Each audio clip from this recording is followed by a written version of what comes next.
you have a reputation for having risen early and gotten to the gym by 5 a.m. for 2 hours, day in after day out. Tell us about that ritual, and do you still enjoy it? It's not a ritual, and I never enjoyed it. It's a reality, and you do it because you need an instrument that you can challenge. Just set the mechanism for the day you're going to have to do it. It's kind of boring, and it's kind of loathsome. Could you give us a bit of insight into your inner dialogue around days when you don't want to go? Is there a self-talk, or have you learned to push aside the voice that says, maybe not today? It's simple. If you don't work when you don't want to work, you're not going to be able to work when you do want to work. Welcome to the Huberman Lab podcast, where we discuss science and science-based tools for everyday life. I'm Andrew Huberman, and I'm a professor of neurobiology and ophthalmology at Stanford School of Medicine. My guest today is Twyla Tharp. Twyla Tharp is a world-renowned dancer and choreographer. Her onstage and film works easily place her not just in the top 1% of all choreographers of all time, but also among the top tier of all creative artists, past and present. I knew I wanted to host Twyla on this podcast after listening to her book, The Creative Habit, where she spells out how to build a schedule, habits, and routines that make your best creative expressions come to life. What I love about it is it's direct and it's action-oriented. There's nothing mystical about it. She explains in her book how even for people that have just 1 hour a day to write or sing or draw or paint or whatever, to get the most from that time in terms of creative output. Then as I learned more about her, I was also super impressed that even in her 60s, by the way, she's 84 now, she could deadlift more than 200 pounds, which is more than twice her body weight, bench press her body weight for 3 clean repetitions, and was taking up boxing to keep her movement and reflexes sharp. As you'll see today, she is a phenom, and it comes by way of hard work. She's still in the gym every single morning at 5 a.m. for 2 full hours. Today, we discuss how to build self-discipline in and around your creative mind. And we discuss movement as a language. There's this new idea emerging in neuroscience that bodily movement, then music, and then speech is how humans came to communicate with each other. We discuss that and how movement can help us process and explain our emotions and our ideas. We also discuss Twyla's life growing up on a farm and how that shaped her mindset about work and community. And we also talk about what it means to have and express your unique creativity and how to evolve your sense of taste. Oh yeah, and we also discuss telepathy. You'll notice the rapport between Twyla and I is very different than is typical for other Huberman Lab podcasts I've done.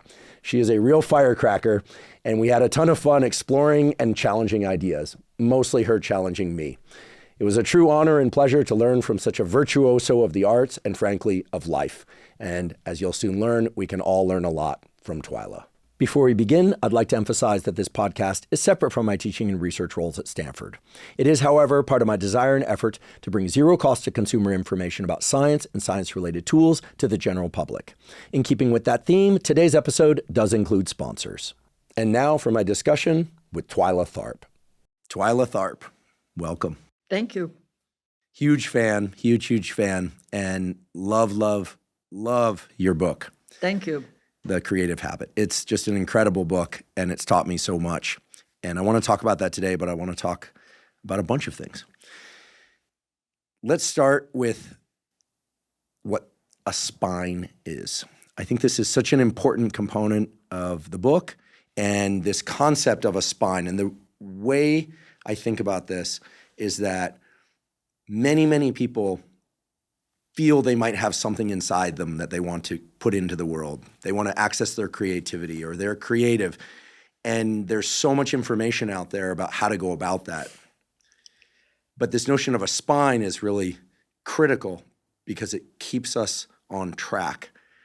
Otherwise, it can be a wandering in the desert. Suddenly you're swimming in the ocean. Suddenly the phone, you get a text, and please explain what a spine is and why this is such a vital concept for anyone that wants to create anything. Spine means focus. Spine means concentration. If you think about it geometrically, spine is the center, both laterally and vertically.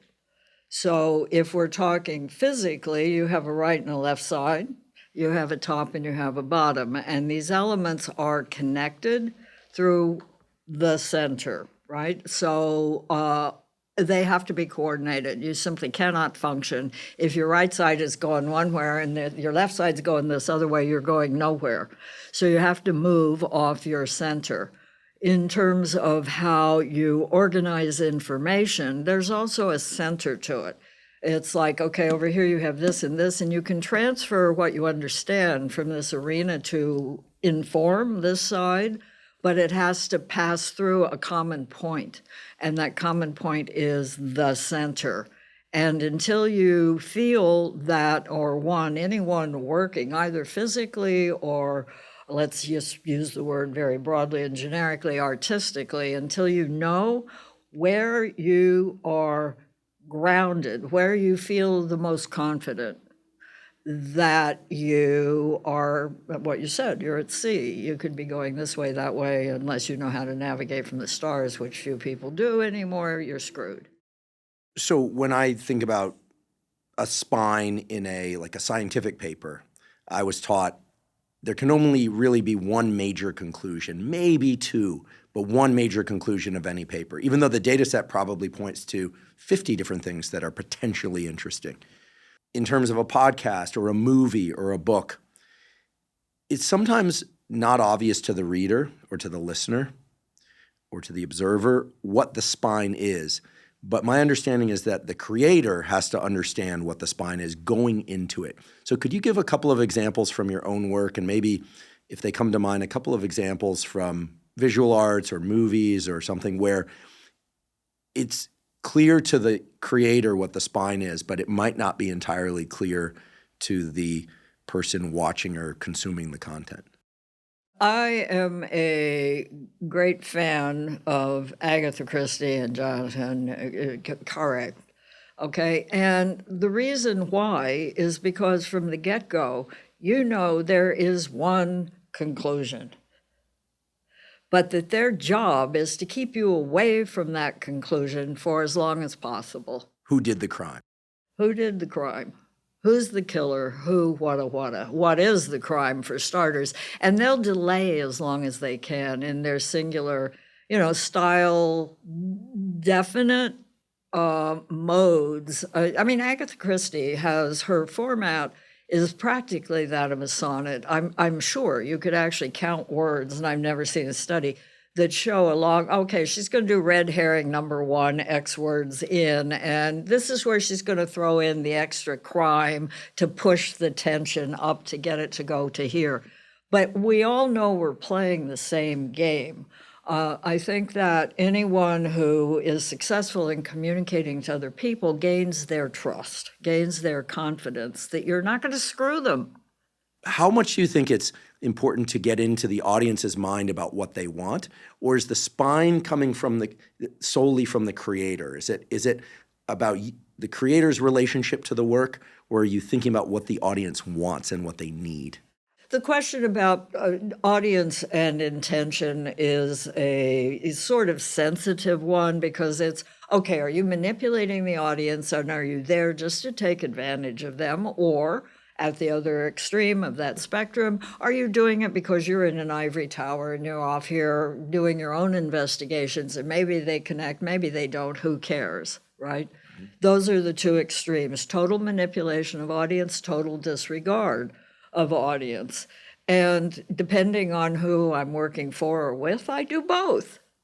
To me, it seems like it's one of the toughest things as a creator, to both want to honor your audience's wishes, but you also have to have something that you want to communicate. And we never know how things are going to land. But for somebody who wants to create something, maybe we could orient them toward their own spine, or to the spine of the work. Where does that start? Well, I think that the word intention, which is, so vague these days, but why are you doing this? What is your purpose in doing it? What's your interest? Why do you want to do this? What's in it for you? Are you to learn? Is this a contract signed? Do you have an obligation to be successful to a producer who's investing a lot of money? And that's a given going in. That's going to determine a range of possibilities for you, right? And unfortunately, the bottom line controls a lot of this issue. At least for me, it's given if I've signed a contract to deliver a specific result, that's what I'm doing. It doesn't matter what I want. It's do I get that accomplished or not? It's, in a way, a kind of sacred bond, okay? You honor your contracts. On the other hand, if I am not in a singular position of earning any money, I can do anything I want. Or anything, not that I want, but anything that I think is important, okay? So how do you determine the parameters of important? Because that helps with intention. In the olden days, which dates as in before 1979, anything before 79 is the olden days. In the olden days, that would include the 60s. We did things because we wanted to change the direction the earth rotated. End of story. Good luck. Tell me more about that. It simply meant that whoever the practitioner was completely exposed to everything. Say you're a painter. You're completely exposed to everything everybody is doing, and you see another way of going about it, and you do that. Everybody is plugged into that same mechanism, and if they swerve into your area, you shift again. You have to continuously be altering perception as an artist. That notion does not seem so relevant these days, perhaps. Why do you think that is? Because you could live cheaper. In the 60s, you could live very cheap. Now you cannot live very cheaply as an artistic force. You're paying bills, lots of bills. I've long thought that the best work that people do is at the beginning when they don't have any feedback yet and they're just being themselves. It's hard to stay connected to that early energy of just being oneself without the notion of contracts and feedback and perception of feedback. Do you think it's important? I've never been of the persuasion that my understanding was the greatest when I knew nothing as when I knew more. Mm-hmm. I've always been of the persuasion that the more you know, the bigger your challenge.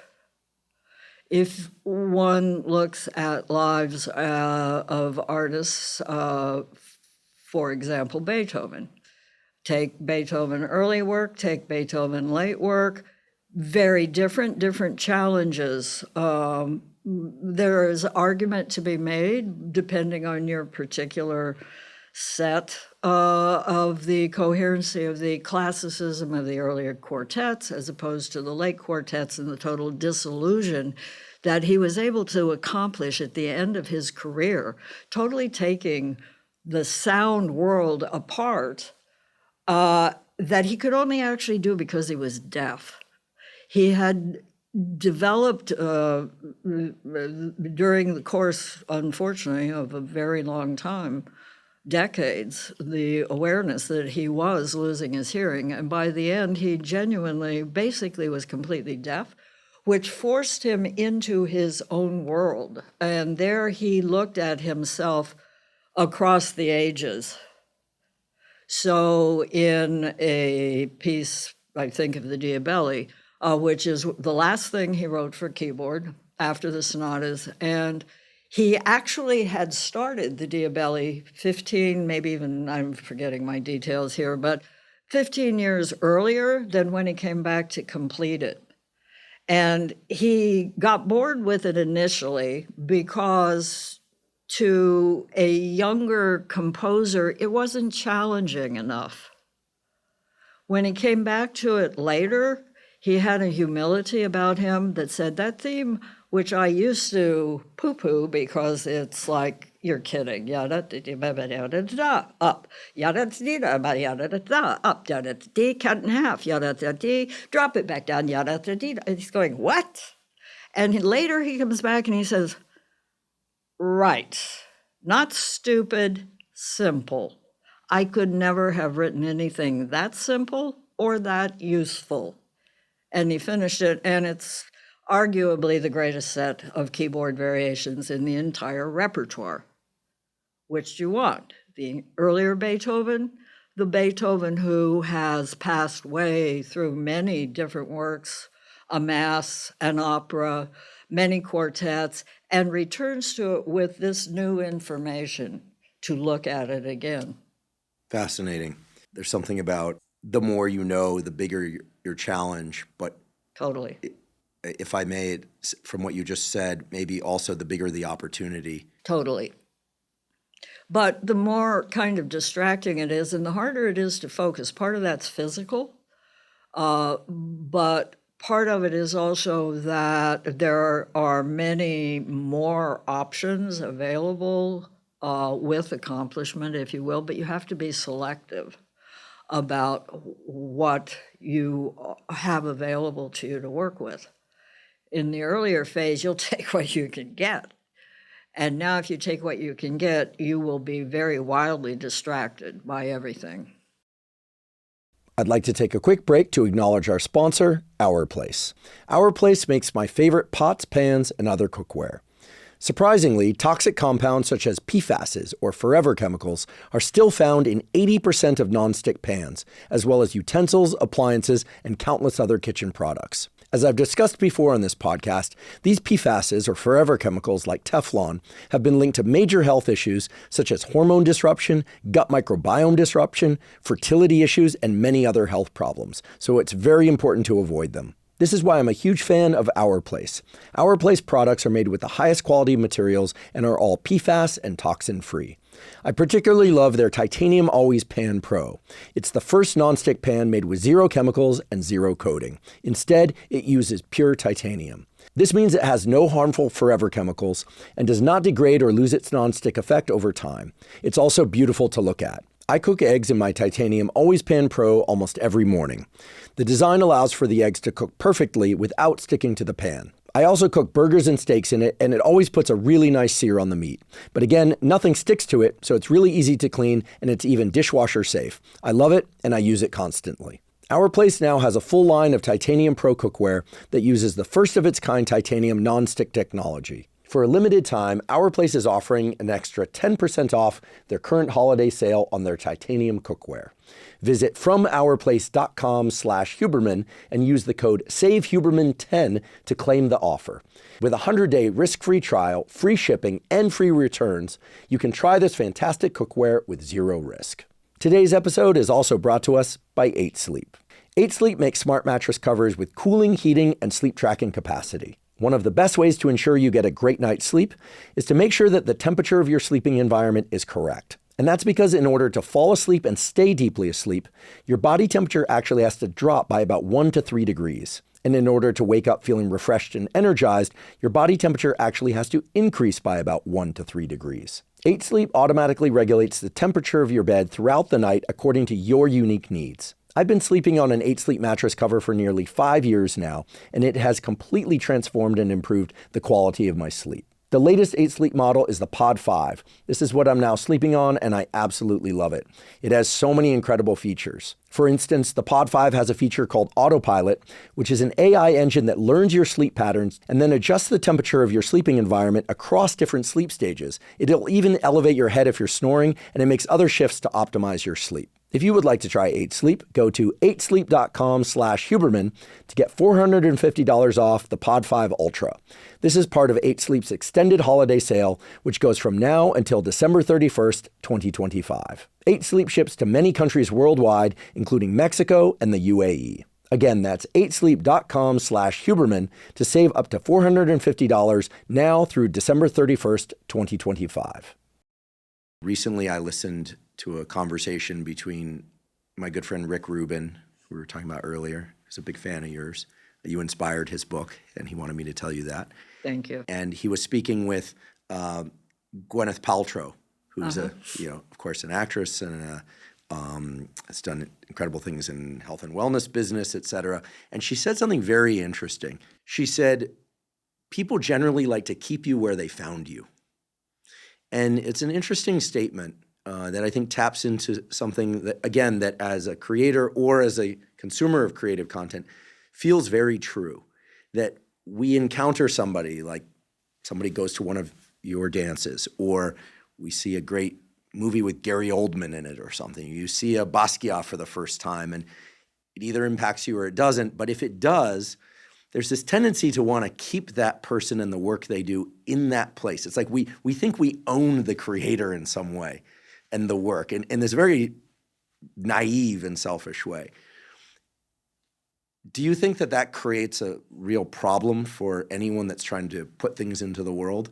Because as you stated, with time, the creator gains knowledge, you evolve your craft, but your fan base, the people that love you, they love you for something that you're not really any longer. You're evolving. The somewhere over the rainbow syndrome, right? Garland always was asked for one song, or John, anyone is always asked for their hit because everyone wants to touch upon that which seems to somehow be their greatest accomplishment.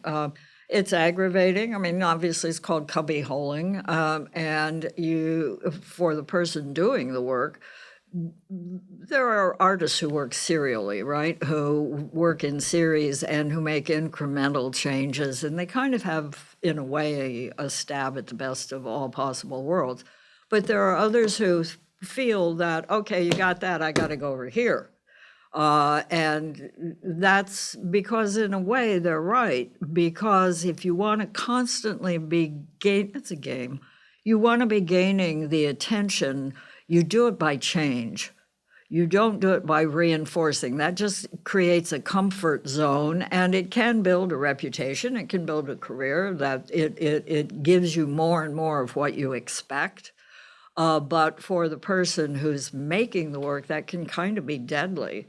Did you know Jean-Michel Basquiat? No. Okay. A different generation. I knew the painters, the downtown painters in the 60s.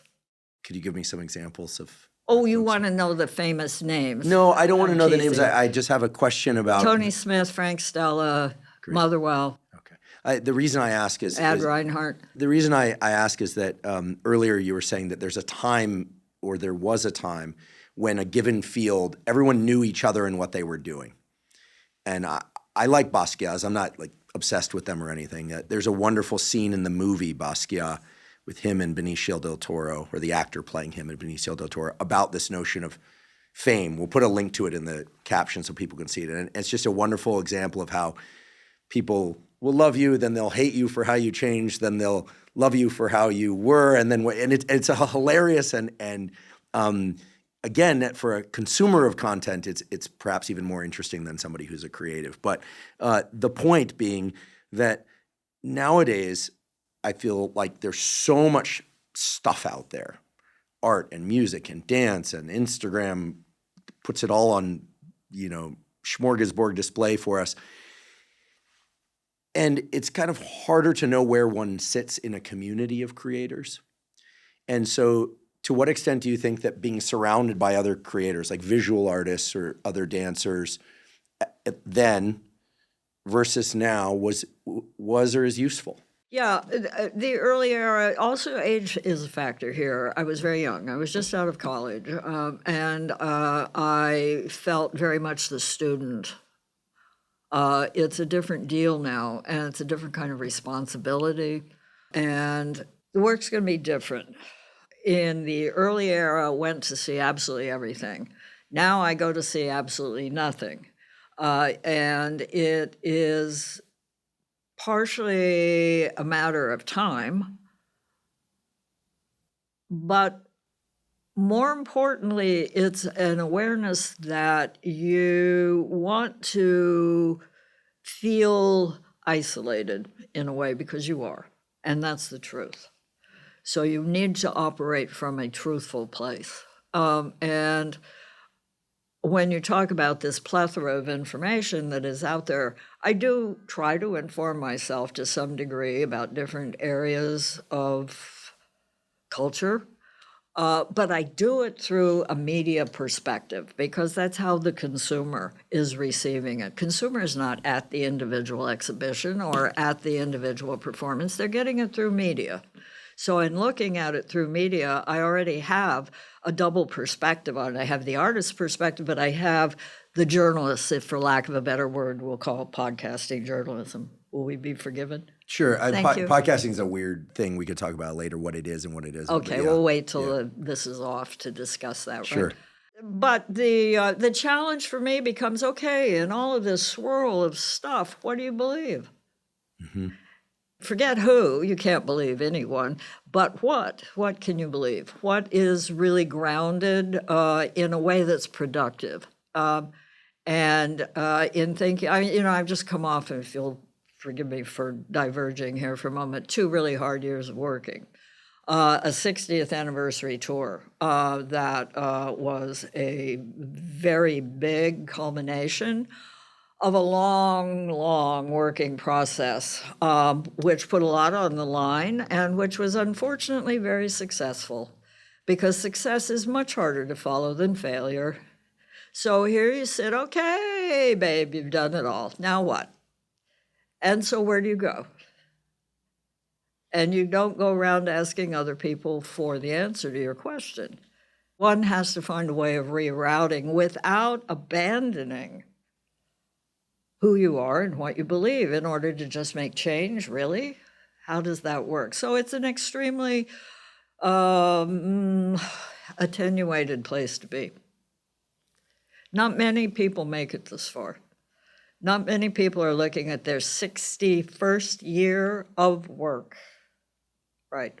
So that's like, okay, so show us. Well, maybe I don't want to. And maybe I will. Who knows? You said that coming off of a success is much more challenging than coming off of a failure. I think that will surprise a number of people because people, myself included, probably feel like when you do well, you get the confidence that you can do well again. There's that also. Whereas when you fail, you're like, ugh, like. You can do that again, too. Do you tell your dancers that? No, because my dancers don't fail. That's why I work with dancers who want to work as hard as I do. Let's talk more about that process. Yep. In your book, Yep. You talked about failure being critical, failing a lot in private. Yeah. That had a big impact on me. Uh-huh. I think that this notion of making lots and lots of failures and mistakes privately. When you're working, you don't know if it's a failure or not. You only know if it's useful. You know if it's exciting. You know if it generates a next question. That's useful. You don't know if it's good or bad. Let's go back to your dancers and how you put them through the paces, so to speak, because I think it also frames up this notion of rituals very nicely. For the uninformed, like myself, give us an example of your day and a day in the studio, the top contour of that. It depends on where you are in this wonderful word called process.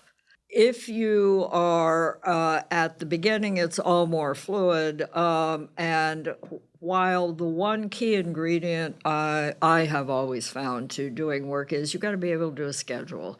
You got to be able to tell people what time they're coming and what shoes to bring. Okay? That's already actually made a lot of choices for you. And that I think is a good thing. I mean, there's no point in just saying, oh, we'll work whenever you get here and, bring whatever. Whatever is not my favorite word. So choices get made and a schedule gets done. And ordinarily, it depends on what the project is, but if it's, let's just give as much range here as possible. If it's me making a new piece, I will set a schedule. Dancers come in. They will have done class themselves. They will come warm, okay? That is not a part of my day. I have my own work to do in preparing for that rehearsal, but in also maintaining my own physical instrument to the degree that I can, because the more I can bring into the studio, the more I can give them and the more I can expect them to bring in. So I have a tandem path going on here with the dancers, and we meet up, we join, and I usually will come with a certain preset sense of where we're going with this thing and then see how it actually works in real time and real space, which is a very useful and tough mistress, and eliminates a lot of fantasy very quickly. Who decides who gets to work with you? I do. Well, that's actually not true. In a way, they do. The dancers that I work with, I obviously audition, but I also screen from the perspective of who wants to work with me. Who's going to come and say, yeah, I'll go through that wall. Is that what we're doing? I'll go through the wall. And you want to know that you have that in the room. You're not going to ask them to go through the wall all the time, but if it seemed like it was an approach that was going to be useful, you've got to know that that commitment is really solid, and that's best indicated by their desire, not you're finding them totally appropriate, but their desire. Are most dancers living with the understanding that it's going to be very, very long hours and probably very little pay for a while? For sure, very little pay, and forever. Wild world. Crazy, and to my way of thinking, not acceptable, because, I'm all in favor of the folks who do the work and the training to accomplish physically, and I don't make a clear distinction between either folks who are in business or athletes. To me, it is all the same enterprise, but dancers have nowhere near the possibility of earning a living that a great athlete has, not even kind of in the ballpark, not even in the parking lot, not even on the highway to the ball game. How did this happen and why does it continue? It raises interesting questions at how we support the arts or don't support the arts, I think. Are we taking over your show for the next 2.5 years? If we must, okay. This conversation no doubt will draw some additional attention to dance, but the larger issue of people being able to make it in the arts is not just as a luxury, but as a critical piece of culture and life. I mean, I love beautiful things. I love beautiful dogs. Most all dogs are beautiful, even the bulldogs. But I love beautiful things, and it enriches life in more ways than just feeling delighted. I think there's immense carryover from the arts to other areas of culture, and so we could make an economic argument about that. But it's part of the reason you're here.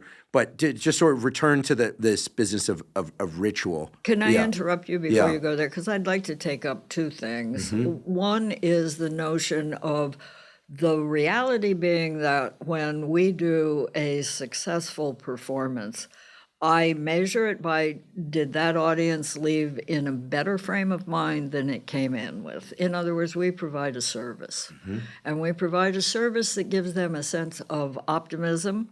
Yea, verily, I might even go to joy, to the belief that they too occupy this body that does these phenomenal things, and thank you, Lord. Mm-hmm. Okay, that's a service. Mm-hmm. I think dancers should be paid more for that service, and that it needs to be acknowledged. The other point that I want to bring up is you've used it twice now. I didn't stop you the first word. Beauty, what is this? It could be something I see or hear that it stirs some set of emotions in me that carries forward. And what you just said a moment ago about the audience leaves in a different state, I mean, it's the word that came to mind was it's really great therapy, but it's in some sense it's better than that, because I was also thinking that perhaps in the top 10 of all my favorite memories are several live performances in which I was the observer. It's like those things really stick with us. And I think they change us in meaningful ways, especially when we're in the audience with other people, not just watching on a screen. They can be transformative, for sure. And in a live audience becomes, of course, a whole nother thing about costs and expenditures, but that it confirms that not only do you feel a new righteousness for yourself by a performance, but that you sense others do as well. And that creates a community bonding. And, okay, football games, everybody is very rowdy about it. Most performances, people are not. But that doesn't mean that it still doesn't take that hold of people who are experiencing the same thing in real time. We tend to dismiss that which is familiar. Mm-hmm. And that sense is actually not all that familiar, but it feels very intimate, and it is. But it actually is quite rare. And the rarer a piece of art, and I will call a performance a piece of art, is, the more value it has. And the more that is compensated for culturally and economically. There should be a price point on beauty.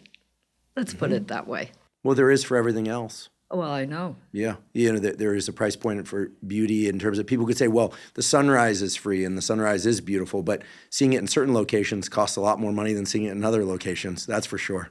Right. And that brings up another thing, because in a way, it's a kind of horrible thinking to go, yeah, it's a privilege. You know what? You can't pay me. You can't buy me. I don't have a price. And that, I'm sure, is one of the things in great dancers who are certainly not paid, as I've said before, and I'll say at least 300,000 times more, commensurate with a great athlete. That is probably one, and I've never brought it up directly with a great dancer. How much is it your own sense of independence and liberty that makes you the artist that you are? I think the name that most people probably associate with dance is probably Baryshnikov. If they don't know much about dance, they know that name, or it's familiar to them. What was it about Mikhail Baryshnikov that sort of had him break through the common consciousness that way? First of all, Misha more these days actually is remembered by younger generations from his later cultural input, i.e. Sex and the City, than he is as a classical ballet artist, all right? Let's just start there. Because he showed up in Sex and the City as a character. Yes. Show business is a funny thing. And that's how he is often recognized by younger audiences, younger, folk. What was he in the beginning? He was, actually, there was a cellist, then there was Nureyev, and then Misha. Politically, he came across the line. It was Russia, America. He chose America. He's our hero. Plus which, he was gorgeous. He's unquestionably, in my opinion, in that era, the possessor of a technique that was a culmination of the 20th century and that will never be matched. And to see him work at the Barre, or to see him in the absolute interior realm of what the classical ballet was an unbelievable privilege. But not many people saw that. Not many people saw him at the Barre, which is where you build your chops, okay? He also was capable of taking those chops and expanding on them, breaking through their boundaries, trying it this way, do it that way, but utilizing the power that he had from that simple classical base to take it outward. Lots of inventiveness in that regard. And the guy was gorgeous. What can I tell you? His and looks what does made a that difference. mean? But what does that mean? It means a wide-ranging interest that you feel includes you. As you, the spectator, you feel he's including you in his wideness of vision. Where does that come from? From the intellect, from his musicality, from his training, from his personality, from his cultural breeding, Latvian, and it is a singular commodification. One of my favorite words that drives people up the walls when I use that word in relation to the arts of performing. But he was very, very, very astute in many different areas, starting from an athletic ability through to a poetic sensibility. It's interesting you said that because he was attractive, that people felt that they were a part of it in a way that was not We typical. all want to be godly. We all want to be a part of the sublime. Few can give us that. So when they say, artists, or I include dancers, I'm just broadly speaking, artists are like portals. Is that what you mean? I would accept that. Years ago, I went to a Philip Glass concert at UC Berkeley. I'll be honest, I didn't understand it. I left there in a different state, mostly of confusion, that people were willing to pay for that. I'm sorry if I'm insulting any Philip Glass fans, but this is my podcast. I'm going to be very direct. Okay. I was told I maybe hadn't seen the right Philip Glass concert. I was very confused. Why? I'm not a musician. I'm not, but when I like something, I know I like it, and I tend to really like it. But it's rare for me to encounter something that's like, it just felt like, it felt extremely experimental at every part of it. And I couldn't tell whether or not people were telling themselves that they liked it because it was him, or whether they really liked it. What year is this that you went to this concert? Gosh, this must have been 2008, Yeah. 2007, 2008. That's very late. Okay, so Phil obviously has been working since the 60s, and I've done one major collaboration with Phil and one recent collaboration. And in the beginning, the audience for Minimalism, right? Reich, Riley, Glass, came gradually. And so when the initial piece called In the Upper Room was done, it had a power and a force that involved also discovery. Now the later piece, which is called Slack Tide, fills a known commodity and was addressed slightly differently, rather than, Phil, ba ba ba ba ba ba ba ba, yep, ba ba ba ba ba, be ba ba ba ba ba. It's percussive. The lyric element has been reduced, okay? And you're a sensitive soul. You think of the word beauty. And that does not mean total elimination, boom, boom, boom, boom, boom, boom. It means inclusion. And so the later Glass work was done in conjunction with a Chicago percussion group called Third Coast, who Phil's worked with a lot and who he trusts to do iterations, if you will, on the work. And we iterated with a flute. Flutes don't do this. Flutes do this. So we put a stream on top of that. That's in the music. Iterations are a study in and of themselves, right? What makes something different from and yet still the same as? Good luck with that one. But that was the different range. I dare say if you go and look at, because Third Coast is produced a recording of this work, you listen to Slack Tide and then tell me your response to Glass. But basically Minimalism took the lyric element and reduced it to just the temporal passage in time. What's interesting, because of all the concerts I've seen, this one still sticks with me as like a stimulus to learn more. Because one thing that I'm totally fascinated by and perplexed by is that, with the exception of comedy, the more one learns about something, the artist, what went into the art, the dance, what went into it, typically the more one likes that piece or that genre. Like the more I learn about something, then I can listen to it with a different ear. I can watch it with a different eye. Comedy is the exception. If it's not funny, learning about the origins of the joke don't make it any funnier. Learning about the comedian doesn't make it funnier. It sort of just like falls further and further. See, I think that's true of your other art forms too. I think you're confusing, forgive me, knowledge with instinct. Instinctively you're responding to the humor, but instinctively a piece of art can reach you, but you can be baffled by it. But we don't like confusion, so we might call that something we should learn about before we can acknowledge liking it.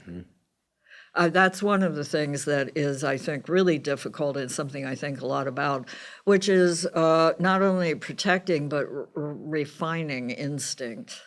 Tell me more about that. I know, it's fascinating, isn't it? I can't tell you about it because I could be writing a book. Oh, well, Rick Rubin, who I feel, even though you haven't met yet, you share a certain kinship with, talks about taste all the time, about this, a sense of taste and trusting your own sense of taste as a consumer and as a creator is so key. That's why I brought up the Philip Glass thing, because I'm not writing off Glass on the basis of one concert.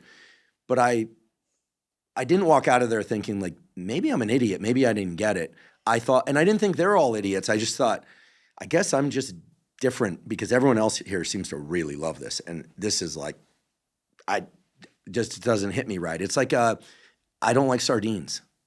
Never like sardines. You give me 100 sardines, I'm going to hate them 100 times more than the first sardine. I promise, because I've eaten 100 sardines. It's just, but I don't care that I don't like sardines. I'm over it. I was over it from the first sardine. Right. Phil's on the cusp of the avant-garde. The avant-garde is a smug place to be and can be very aggravating and can also be not that bright and very indulgent. There might have been some sense of that to it. The avant-garde can confuse itself with originality and vice versa. Do you think it's important for dancers to be classically trained before they get into other forms? To be classically trained, absolutely. You want to be a musician and not understand the circle of fifths, the harmonies of construction of all music? No. Ballet is a format for the human body moving in space that has evolved over many centuries and has got a head start on us. And if you want to learn about how you move, you might as well try and jump a little further forward by studying ballet. I don't care. Ultimately, if your arabesque, which is one leg behind, one leg under, right? If your arabesque is aligned in a perfectly classical manner, unless it's a perfectly classical ballet, but I do care you have that gear and you can reference it in terms of where's the leg going to move from and does it get to that point? Can it stop right on its center or not? That's what ballet can do. If there's a proper way for a movement to be done, the limb, every element within the limb has to move from point A to point B in a certain trajectory. And people come in different sizes and shapes, and you've got multiple dancers on stage. How do you reconcile that? You don't. And the word is properly. Properly. What is proper? I had the experience of working with the Kirov in St. Petersburg. And I went to their school. And the children are lined up and they are exact replicas. And they have a huge selection mechanism throughout the country for picking those 10 or 12 kids that are going to be in there of whatever age. And I saw one group of little boys, less than 8 years old. There were probably 8 or 9 of them in their little black shorts, their little white shirts. And I just came in briefly, and they were being, as they do, it's a part of the tradition, and it's wonderful. They're being very respectful, and it was like, oh, come in, and you will sit here, and they will continue, and then we're getting moved to the next class. And one little boy came out and said, no, we want to do more. So we went back, and they started jumping out of sequence because the ballet class is very carefully constructed to warm up the body and also to develop the training. So you're working both laterally and in depth in every technique class. They went out of sequence so the boys could jump, which is usually not done till the very end of class. And this little guy had real what we call ballon. He could go up and he could, like, for moments, just, it seems like he's able to suspend. He knew he had that. And he knew I wouldn't see that at the bar, so he wanted to, but he was what we call pronated. His feet were hyperextended to the outside, so he's not going straight up through the metatarsal, he's going up through the outside of the leg. And, I pulled the teacher out and I said, that kid's phenomenally talented. And he said, yeah, we know. And I said, but he's pronate. He said, we know that too, but we have 8 other ones. Like, if he doesn't figure that out, he's out, and we'll bring in another one. And this can be the difference between a child who grows into an adult with a career and a life and one who's lost. So parents are very protective of trying to get this opportunity for their kids, and it's heartbreaking. And the way they are trained is they are wrenched into these positions. And I saw in an older class of young girls an arabesque, and one leg was not slightly behind. The teacher came and literally pinned the leg behind with one arm and drew the shoulder out this way, literally pushed her and then released her. And that's how they teach. You think that's going to happen in America? I don't think so. And that's what it takes to create a line of people who at the bar hit exactly the same arabesque. It's both a thing of extraordinary beauty and a thing of incredible lack of choice, because that arabesque is going to be set for life in that one angular demarcation, right? And, heaven knows here in the West, we like to encourage all kinds of wanderings around, which is hard to get through the head of a child who's been trained in this way to stay within those parameters. And it says something also, obviously, about the political situation, right? Those kids don't have a lot of choice. They toe the line. So is the goal to get that uniformity? Absolutely. And it's, for a person who works sometimes to what's called unison, there are times when you want, I don't do it that often, it's a lot of work, and I don't like what it says about democracy. But if you need to have unison, you want unison. And that means an exact agreement on time and space. Now, your other question about what about different body types and so forth, I can accommodate that because I can gain my unison from the center. What we're talking about, the ballet here, it gains it from the periphery, from the exterior point, from the broad reach. I'll accept my broad reach is not going to be actually in uniform, but my center is going to be, and I'll make that, it's a compromise of sorts. It's not really a compromise, it's an agreement. I'll make that definition because I want them to work from an interior purpose, and the visuals of it are your problem. By now, I'm sure that many of you have heard me say that I've been taking AG1 for more than a decade. And indeed, that's true. The reason I started taking AG1 way back in 2012, and the reason why I still continue to take it every single day, is because AG1 is, to my knowledge, the highest quality and most comprehensive of the foundational nutritional supplements on the market. What that means is that it contains not just vitamins and minerals, but also probiotics, prebiotics, and adaptogens to cover any gaps that you might have in your diet, while also providing support for a demanding life. Given the probiotics and prebiotics in AG1, it also helps support a healthy gut microbiome.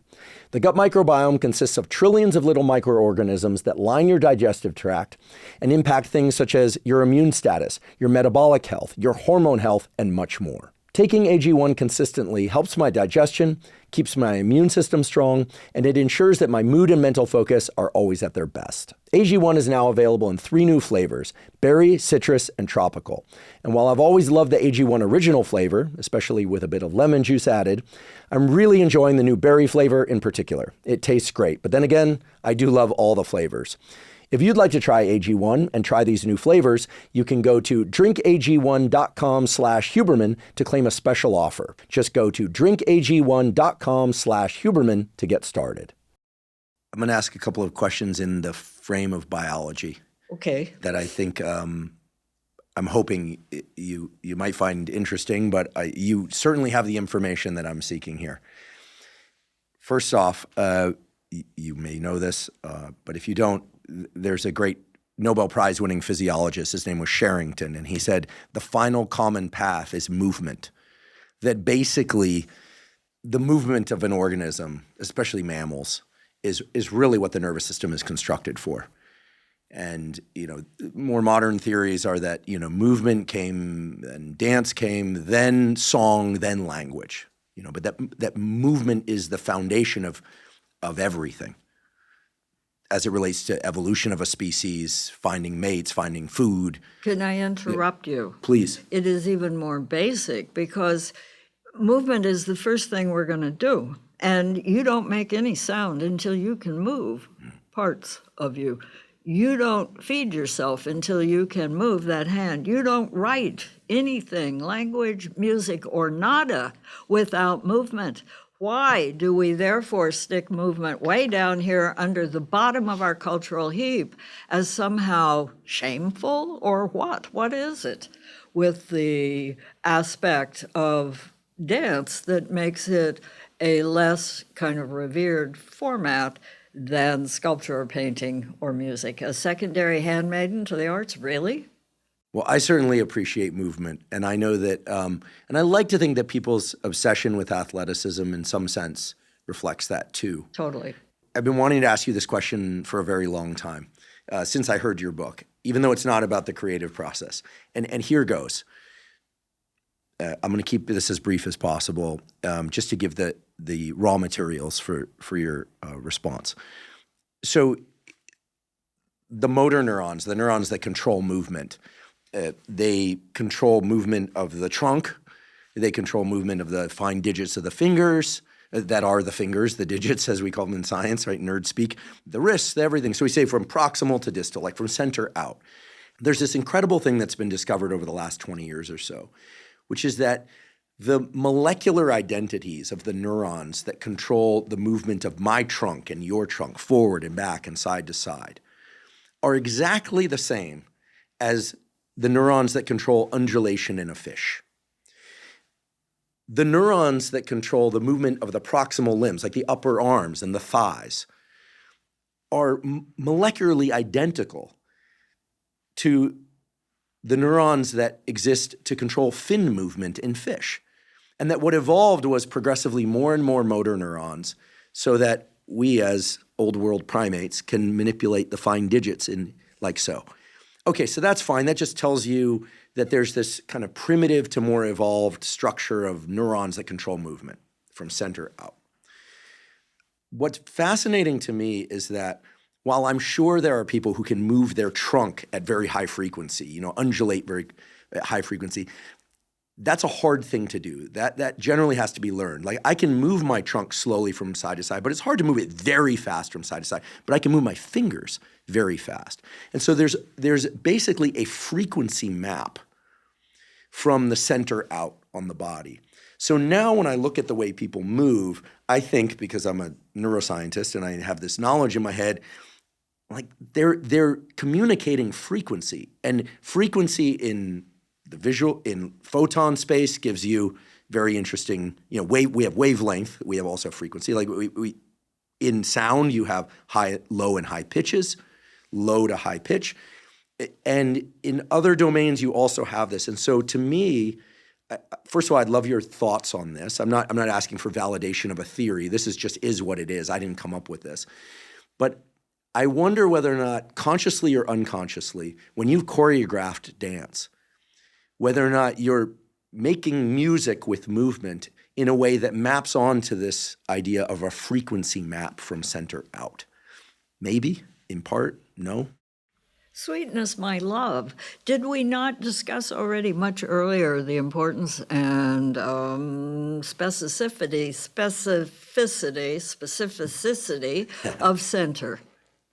Now, what you're saying about the different rates of the tendrils, the neurons, the cellular, the neurons that control the trunk versus the upper arms versus the digits. That this is got more choice, can make more choice than this can make. Mm-hmm. Do I think about the parts of the body as sometimes, in other words, the legs can be working at one rate of speed, say half time of what the arm is doing, and they'll be on the same metronomic base, but they'll be operating at a different speed.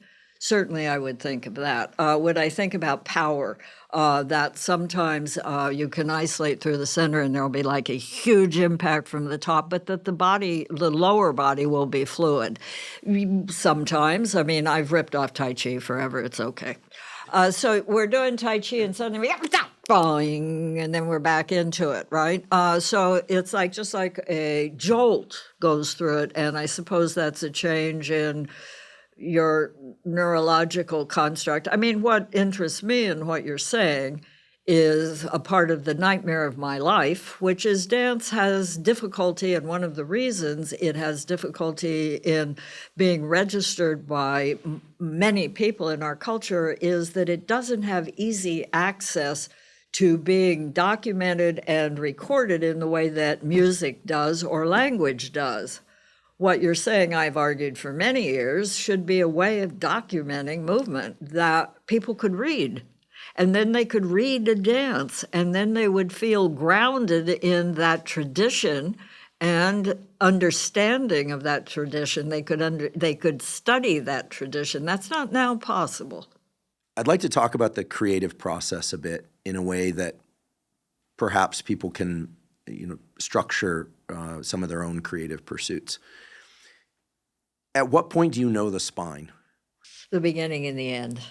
Okay. Okay, what do I mean? In the beginning, you hope for it, and you have a little taste of it, or you wouldn't be able to, I wouldn't be able to start without the tiniest little indication there's something there that's actually going to hook in and that's going to allow me to start building. And this is where process becomes very reassuring. You start building the wall. You're just mixing the mortar and putting the brick in, mixing the mortar and putting the brick in, and the wall grows and it develops all of this stuff happening, and you're just doing the mortar and the brick. And it's very not menacing and extraordinarily rewarding in the place you want to live.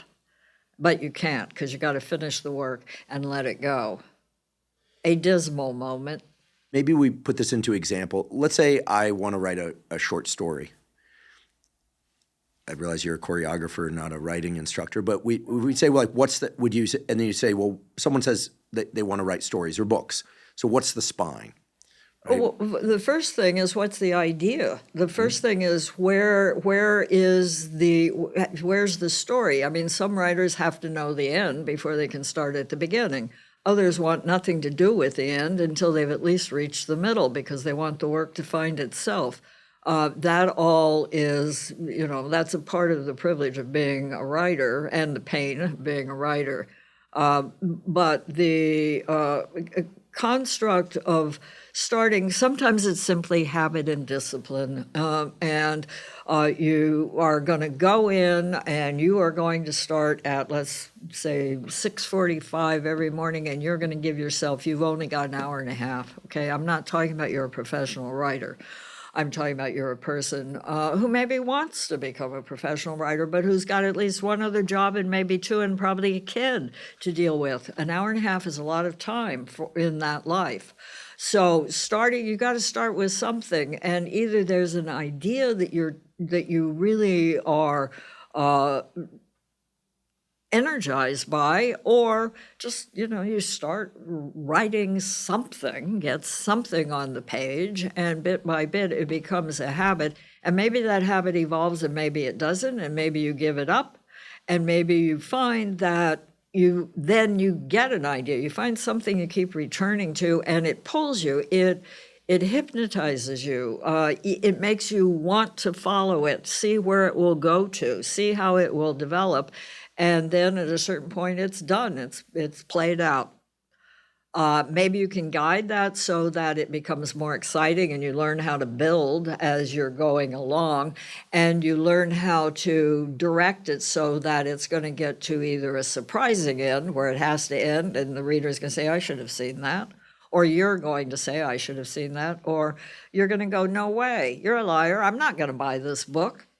But the showing up at 6:45 consistently is the bricklaying that's essential. Yeah, because it allows you to think that you could be a writer.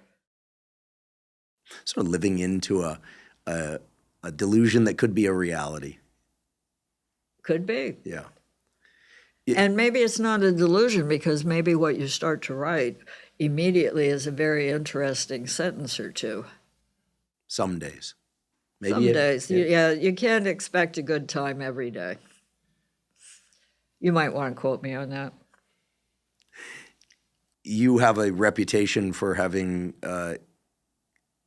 risen early and gotten to the gym by 5 a.m. for 2 hours, eating 3 hard-boiled eggs post-workout, day in after day out for a very long time. Tell us about that ritual, and do you still enjoy it? It's not a ritual, and I never enjoyed it. It's a reality, and you do it because you need an instrument that you can challenge. And in order to challenge something, you got to know how it stands. I mean, I could challenge, you wouldn't want me to, the centering of this, but I can only do it if it's already grounded. Then I can try to throw it off.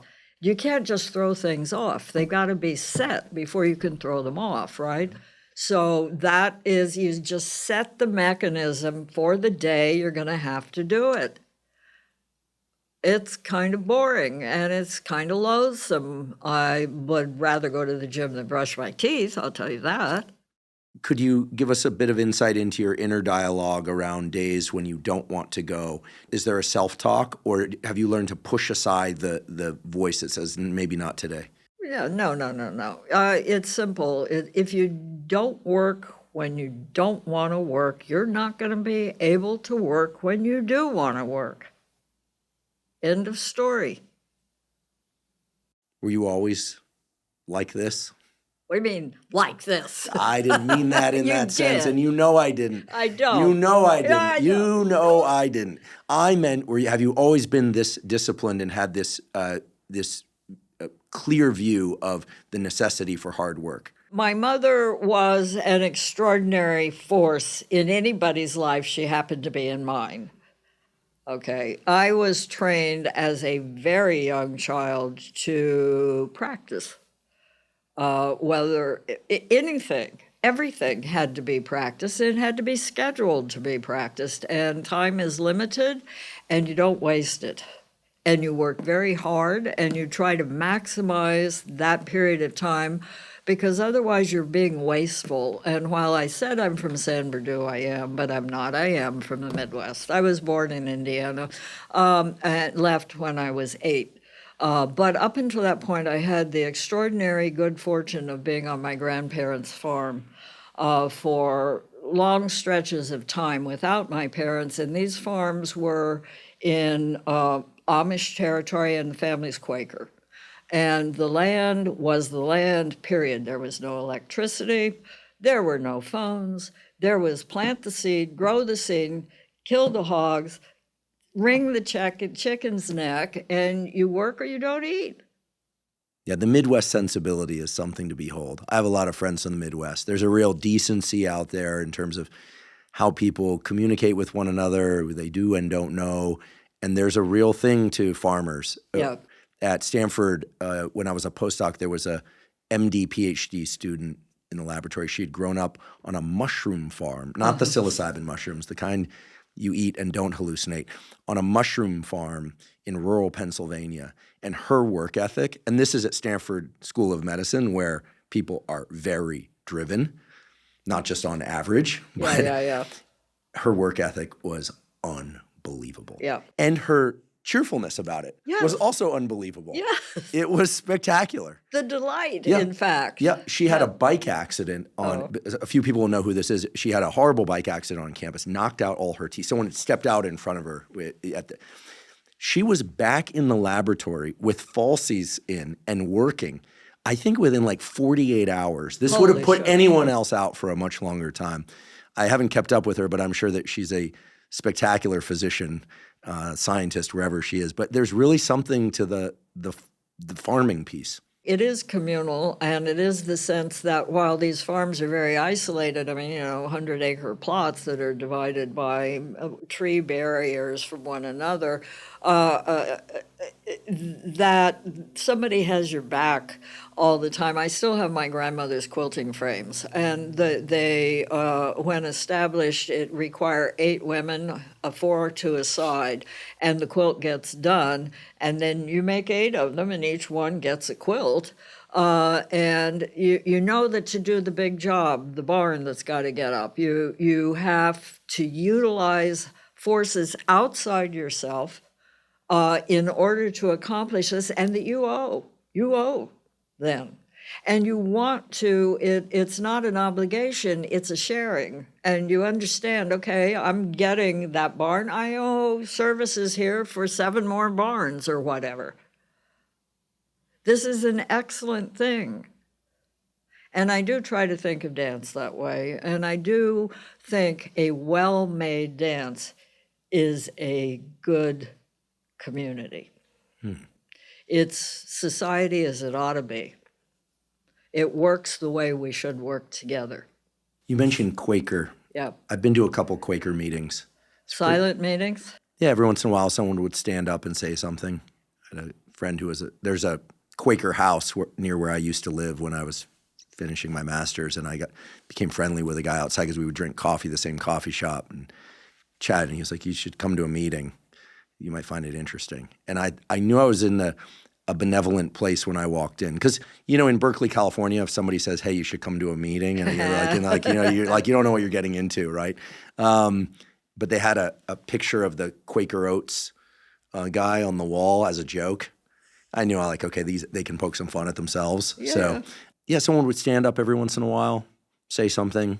There was some reflection, and then at the end, everyone kind of said goodbye and took off. It was interesting. Yeah, those in those days for me were Wednesday evenings, and they were silent meetings. And there would be meetings where no one had anything to say. They were silent meetings, and simply. You can help me out here. They were not using language, but surely neural rays were going out. And probably if there'd been a catastrophe in the culture, some kind of huge fire or something awful, that people are thinking, you have a sense of what that thinking is, and that there was and is and can be a kind of nonverbal communication that's not even a physical, you're not using sign language to communicate, but that you have a sense of what we called in the day in the air. And that is a very powerful form of communication that we don't really respect anymore. And how potent is it neurologically? This last year, the podcast series Telepathy Tapes was very, very popular. I haven't had a chance to watch it in full. I listened to a little bit of it. It's about how kids who are nonverbal perhaps can tap into this. And it's gotten some criticism from the standard scientific community, but also less than you would have anticipated if it had all been complete BS. So I think there's, it's gotten partial acceptance there. This brings us back to the notion of a center, believe it or not. Fish have lateral lines. They sense the electrical fields of other fish and other things near them.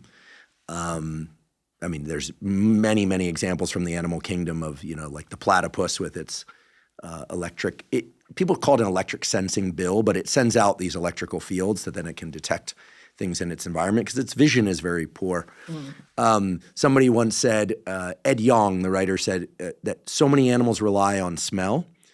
We sort of smell with our eyes, which sounds crazy, but we use our eyes the way that other animals use their noses, and that gives you an insight into how they use their noses. But most animals have a sense of how close or far other members of their species and other things are.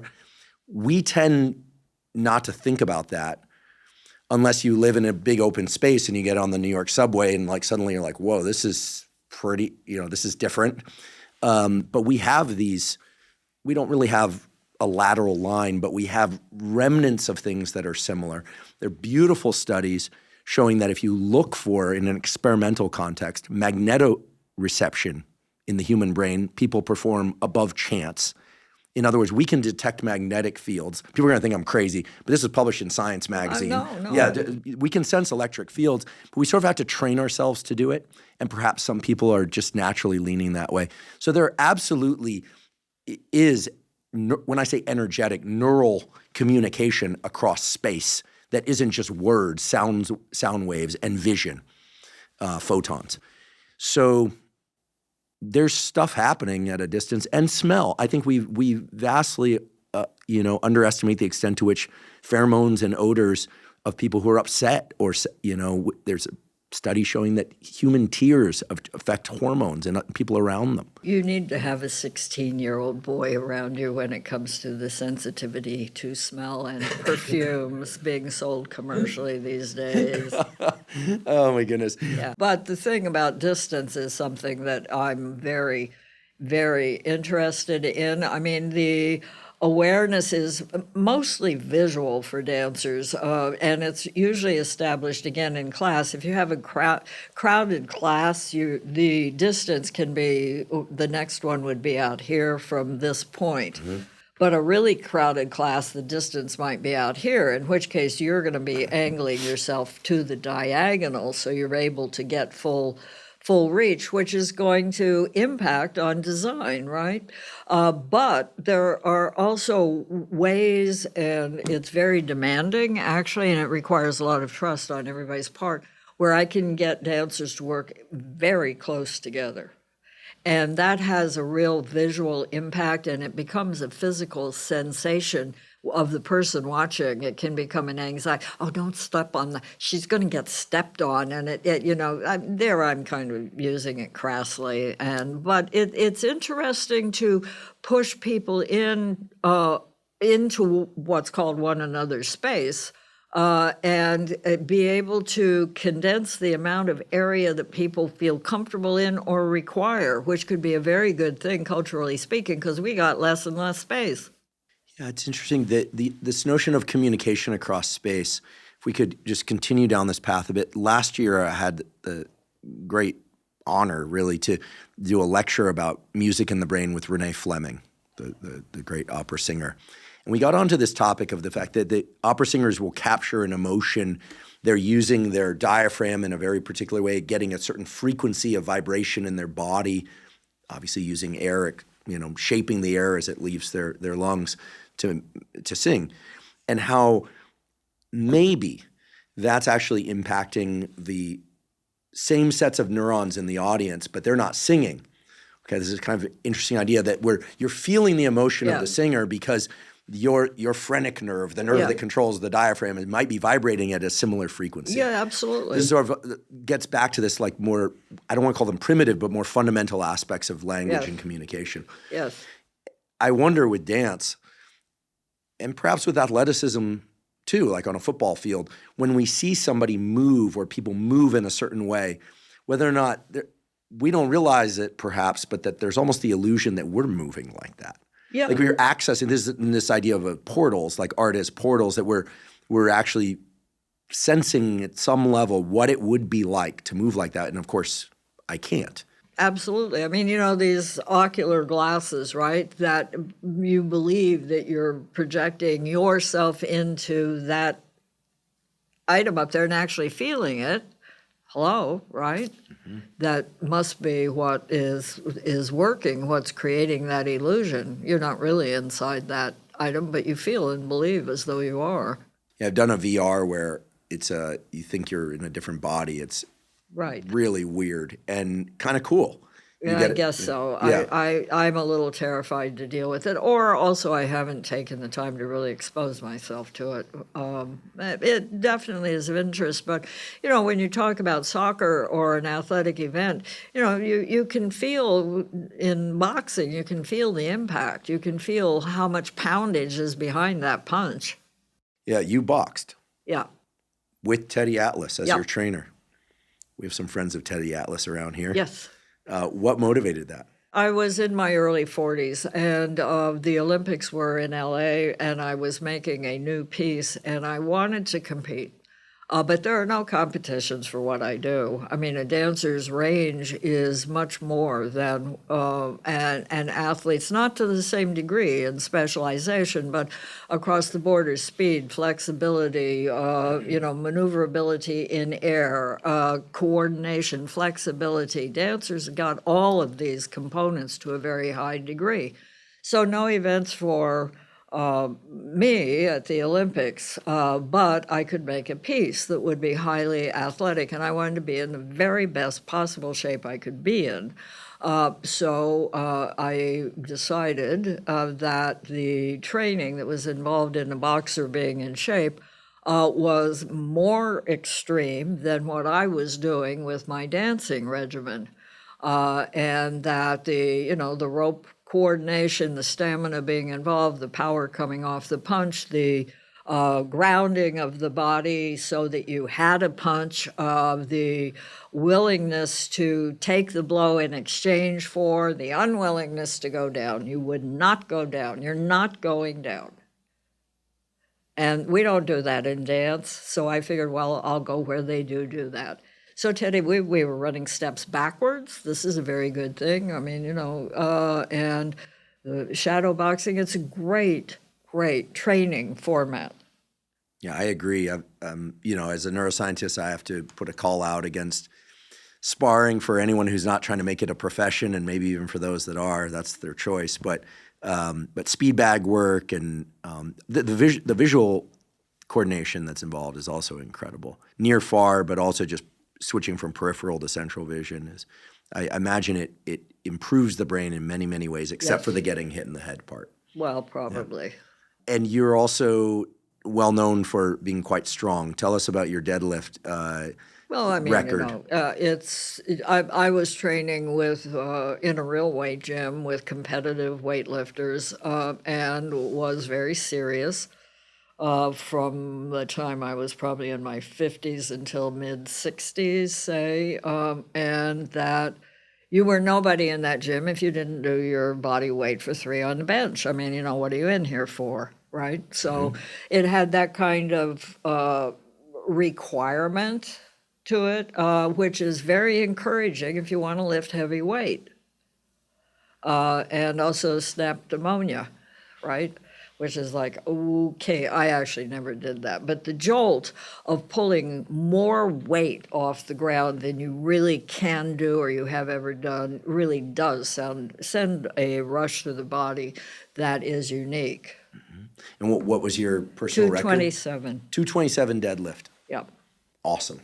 Well, I don't know about that. I mean, you just do awesome. it day in, day out. And I wasn't, you can't train day in, day out, but training rigorously and continuously for probably 8 or 10 years, yeah. I'd like to take a quick break and acknowledge one of our sponsors, LMNT. LMNT is an electrolyte drink that has everything you need and nothing you don't. That means the electrolytes, sodium, magnesium, and potassium, all in the correct ratios, but no sugar. Proper hydration is critical for brain and body function. Even a slight degree of dehydration can diminish your cognitive and physical performance. It's also important that you get adequate electrolytes. The electrolytes, sodium, magnesium, and potassium, are vital for the functioning of all cells in your body, especially your neurons or your nerve cells. Drinking LMNT makes it very easy to ensure that you're getting adequate hydration and adequate electrolytes. My days tend to start really fast, meaning I have to jump right into work or right into exercise. So to make sure that I'm hydrated and I have sufficient electrolytes, when I first wake up in the morning, I drink 16 to 32 ounces of water with an LMNT packet dissolved in it. I also drink LMNT dissolved in water during any kind of physical exercise that I'm doing, especially on hot days when I'm sweating a lot and losing water and electrolytes. LMNT has a bunch of great tasting flavors. In fact, I love them all. I love the watermelon, the raspberry, the citrus, and I really love the lemonade flavor. So if you'd like to try LMNT, you can go to drinkelement.com/Huberman to claim a free LMNT sample pack with any purchase. Again, that's drinkelement.com/Huberman to claim a free sample pack. Several times you've mentioned the bar. Yeah. I think most of us understand there's a bar along the wall with a mirror sometimes behind it, et cetera. For the uninformed, like for me, what is bar work really about? And could you give us an example of a few? I mean, is it designed to improve flexibility? Is it for what is this notion of the bar? All the above. A bar is a set regimen of exercises that are developed to strengthen the structure of the body to basically approach the jumps to gain height in the air for the men, for the women if they're working on point, the strength in the legs and the torso to be able to support that weight in the little area down here. And so it's developed essentially from bars evolved, but basically their format is brilliantly designed and begins with usually plie, which the terminology is French, which means to fold. So you're folding the body in the plie. You're folding, you're going down, and the positions are first, second, third, fourth, and fifth, okay? First, you have actually one center that comes off of here and here, or you're off to this side or you're off to that side. But if you're working very rigorously, you're working to develop that single center in first. Second is a much more evolved kind of higher muscular kind of situation where it's being supported from the torso and the leg muscles more than from the feet. The third position is never used because third looks like a bad fifth, so it's just been eliminated, which is kind of too bad because I actually do use third, but not if I think it's at a moment where it could be judgmentally determined. Actually, it was an uncrossed fifth, oh dear.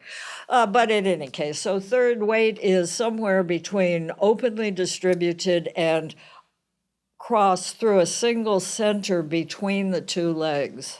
Okay, this is the fourth, right? And the fifth, that fourth is closed so that it's just a reduced, even higher center. Okay, in these positions, first, second, usually not third, first, second, fourth, and fifth, plie, first to bend, to fold. Next, tendre, to stretch, to reach out from that base, not so far as you're going to fall, but far enough so that you have to evolve and occupy a little bit more space each time you do it. And you will go first from the tendu to a plie, to a tendu, to a plie, and then tendu to a straight leg, which by drawing in, you're pulling the center even higher. And so therefore it comes later in the series of exercises. They're designed to evolve, right? After the stretches comes the rond de jambe, one of the few exercises actually that's circular. Most of ballet comes from fencing. It's very linear. It's the attack, it's the retreat. But it doesn't have a whole lot of that going on unless somebody's gotten very ambitious, flamboyant with their fencing styles. Could be, I don't know. But in any case, rond de jambe is the circling of the leg from a full fourth forward all the way to an open second, all the way to a full fourth back, all the way back to your second, all the way back to your fourth forward and down, full rotation. Both sides, by the way, you're always reversing. Even the ones that are in a symmetrical position, you still reverse right and left because, as I'm sure you're well aware, right and left occupy your body all the time and are constantly arguing with one another. We have an interior conflict going on that makes almost anything else in life impossible. But so we have right and left, which we're always trying to balance, okay? After rond de jambe, you can have petit battement, which is little throws, little throws. So from your fifth or from your first, you're reaching quickly out, little darting movements, right? Then you can have frappe, which is to beat, frappe. And so from the ankle, it'll be a flex foot that extends boom and boom. And all of this is about developing relevé, to lift, to relever, right? Up to the metatarsal as high as you can get, pulling up through all of this relevé. And this develops the strength that you need to jump, because from the plie down, you're going to drive up. And the more power you have down here, the more you can get up. That little extra eighth of an inch counts, okay?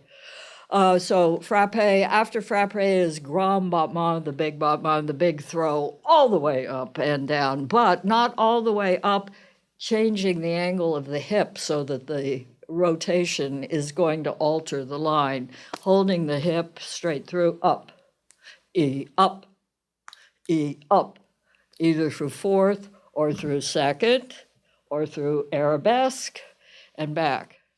Those are the fundamentals. Now, if you're Merce Cunningham, you can operate in all of the interstices through all of that, but you still have the regulation of the body's map, and that's what the ballet has already done. Amazing. Not amazing, just very highly evolved in terms of how to control movement in terms of strengthening and developing the body. Did the people that developed this care about the underlying physiology, or they just, and I'm not saying they should, but it seems like an incredible intuition, at least, that they came up with it. You'll forgive me for saying something stupid like this. The body is very smart. And one of my problems has always been, what knows what first? Okay, does the body already get it, brain, and we're trying to educate you? Or is it brain telling body what to do? In the case of the classical technique, I think it's actually the body that feels that it could get a little higher if only its rotation were a little more open. So it urges that. I don't think brain is going, well, you know what? If you actually could open that leg out, you'd go higher, and you're going, brain, I don't know about that. What does that mean? You don't know what it means. The body knows what that means. I've heard it said, we think that we're a brain with a body, but perhaps we were a body that later got a brain. There are certain sophisticated movements, rhythms, and so forth. I mean, for example, a great composer is a great mathematician, right? Mm-hmm. And the indications and the divisions of time, I would accept as coming, particularly because of how you see the notation and how the note can be subdivided. It's a very visual thing. Once you're into the eye, you're into the brain. I mean, it's like, do you know what I'm saying? Mm-hmm. This is more about the body. And this, how the toes are going about its business down here, are very much involved about the body. Yeah, thinking sometimes is really overrated. For sure. Yeah. Yeah, as human old world primates, which we are, we got a bunch more machinery up front in the prefrontal cortex, which let us think and plan and reflect and strategize a lot more. Also allowed humans to do bad things a lot more, trickery and things like that, but also to plan really incredible, wonderful things. But I do think in many ways, it was at the expense of some of the machinery involved in these, I hate use the language lower, let's just say more fundamental intuition. Right? I don't want to give too many anecdotes, but years ago, I developed an obsession with comparative neurology. There's this beautiful journal, it's hundreds of years old, called the Journal of Comparative Neurology. I was fortunate enough to participate with that journal, but for a while, reviewing these papers, which for modern science, people don't really care about these papers. They're like, what is the cerebellar vermis shape of the, of the Atlas turtle? I don't even know if there's an Atlas turtle, but I guess we were talking about Teddy Atlas. Of the whatever, right? Of the two-toed, three-toed sloth, whatever, all these weird species. But no single paper teaches you that much, except about this really arcane thing about the mallard duck hypothalamus or something. I'm sure that paper's in there, by the way. But when you start comparing the nervous systems of these different animals and the way they move and the way they think, because there are certainly papers about humans in there, you start getting emergent fundamentals. You go, oh my goodness, once the forebrain got bigger, the cerebellum got a little smaller in this one area, and evolution starts to make a lot more sense. But evolution at the level of things like we're talking about today, movement and communication. And it leaves you with this question, which is a lot of the reason you're here today, is I think we all really want to understand, even if we don't know that we want to understand, like, what are we really here to do? What are we good at? How do we tap into these other aspects of ourselves?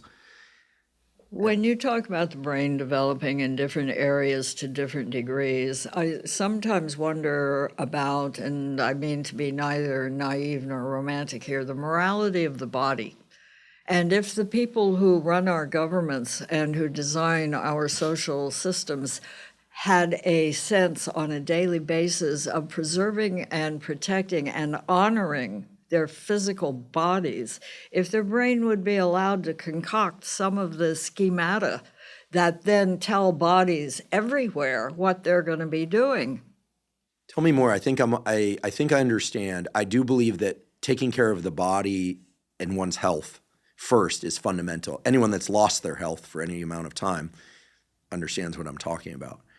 But we don't tend to do that. We prioritize the brain a lot without understanding that it exists in this whole context of the body. It's not just health. It's propriety and excellence. Who wants to nurture and encourage the body to realize its full potential that it was gifted with when it was born? Let's say you and I were in charge of education. Okay. Do you think kids, teenagers, maybe even young adults and older should all do something akin to like gymnastics? It's an interesting thought. Which one? I mean, I respect gymnastics a lot. I get dancers sometimes who are not ballet trained, but who are gymnastically trained. They're courageous in a different way. They have a different center, but they have a willingness to throw through space that a dancer does not, or you're not trained in the ballet to throw. There are moments that you dart forward, but they're very restricted, whereas a gymnast is continuously comfortable with that kind of spatial explosion, which is a beautiful thing. Should there be a policy that every young person needs to do a form of movement that encompasses a lot of different tempos and some jumping, some rolling, some stretching, because we tend to specialize in sport very early, or people decide they're no good at sports. No, they're not allowed to do that. Yeah. Sorry, something they've got to find that they're good enough at to encourage themselves to respect themselves. Otherwise, they quit. I will interrupt you here just to say that I think this brings us back to your early development and expectation on people, on kids and adults. In other words, standards. I heard somebody say something really interesting recently that was, it used to be, now I'm sounding like I am 50, it used to be that there were pretty high standards set on all of us. Mm-hmm. Whether or not we got a lot of love and support depended on the household, but the standards were always high. There seems to be a period of time in which there was a lot more love and support. Some people will disagree with me, but maybe standards weren't held as in high regard. Of course, it varies by family, varies by circumstance. But I think ideally we get back to a point where standards are high for everyone. Like etiquette, God forbid, not going to the movies in your pajamas, for instance. Yeah, not just etiquette, but also behavior, which group social dance, whether it's ballroom or square dance, there are rules and regulations, and there are ways that that you can work that are going to respect the traffic pattern, if nothing else, and that's going to transfer to how you drive a car. Mm-hmm. And this, gets established early and deeply in a young person. And, we're talking here, I don't know, second grader, third graders. I mean, as much as I make light of my mother, and I don't make light of her at all, but sometimes feel challenged by the education that I received, it was not a bad education. It was across the boards. It was very difficult for me societally, but I was grounded in music, I was grounded in movement, I was grounded in these different forms of community activity, including string quartets. I was grounded in, the family owned the Foothill Drive-In Theater between Rialto and Fontana. Okay, I grew up from the time I was 8 until I went to college watching a screen and getting myself into the snack bar when there would be a run on hot dogs because it was really boring up here and I saw boring come, get to the snack bar, sell hot dogs, okay? Plus which it was a place where the speakers often didn't work. There were a lot of cars, 600 cars. It was a big, big movie house, okay, and a big screen. And so I learned to watch action and without sound. And I learned to watch movement and what communicated without language. It's incredible you're saying this. One of the things that I listed I wanted to talk to you about is this concept of wordlessness. A few years ago, I started practicing something because someone said, you should try this. You should try and walk down the street and just feel what's going on and try not to get into a verbal dialogue about it and just experience life through the lens of like what must be like to be some other species of animal. And this might sound silly to people, but it's an incredible portal into how limited our experience of things normally is. And maybe for some people, they're always in wordlessness and they need to get more into words. But it sounds like you had an incredible upbringing. First of all, you were taught to be hardworking. I mean, I think one can't overemphasize how hard work is awesome, and because it's a super skill for anything you encounter, right? But watching the movies without sound, that's incredible. Well, even more, I had twin brothers and a sister who was born 3 days before they were a year old. So essentially they were triplets. And my mother gave up and started feeding them all with the same spoon and put them in the same room. And they developed italalia, which happens with, you probably know this, a certain percentage of twins. A language before they learn to speak English. They evolve because they're so close to one another all the time. And it's a guttural, syllabic form of communication. I could speak it, but I could certainly understand it. My parents could not understand it nor speak it, so I became the family translator. So from day one, I'm observing and serving the audience. I love it. And it's nonverbal. This is wild. I'm close friends with a pair of identical twins. And they tell this story from their childhood where one walks in and goes up to the toast of the other one. They're women now. They were little girls then. And takes her fingers and goes like this over the toast. Right. To this day, the other one won't eat that type of toast.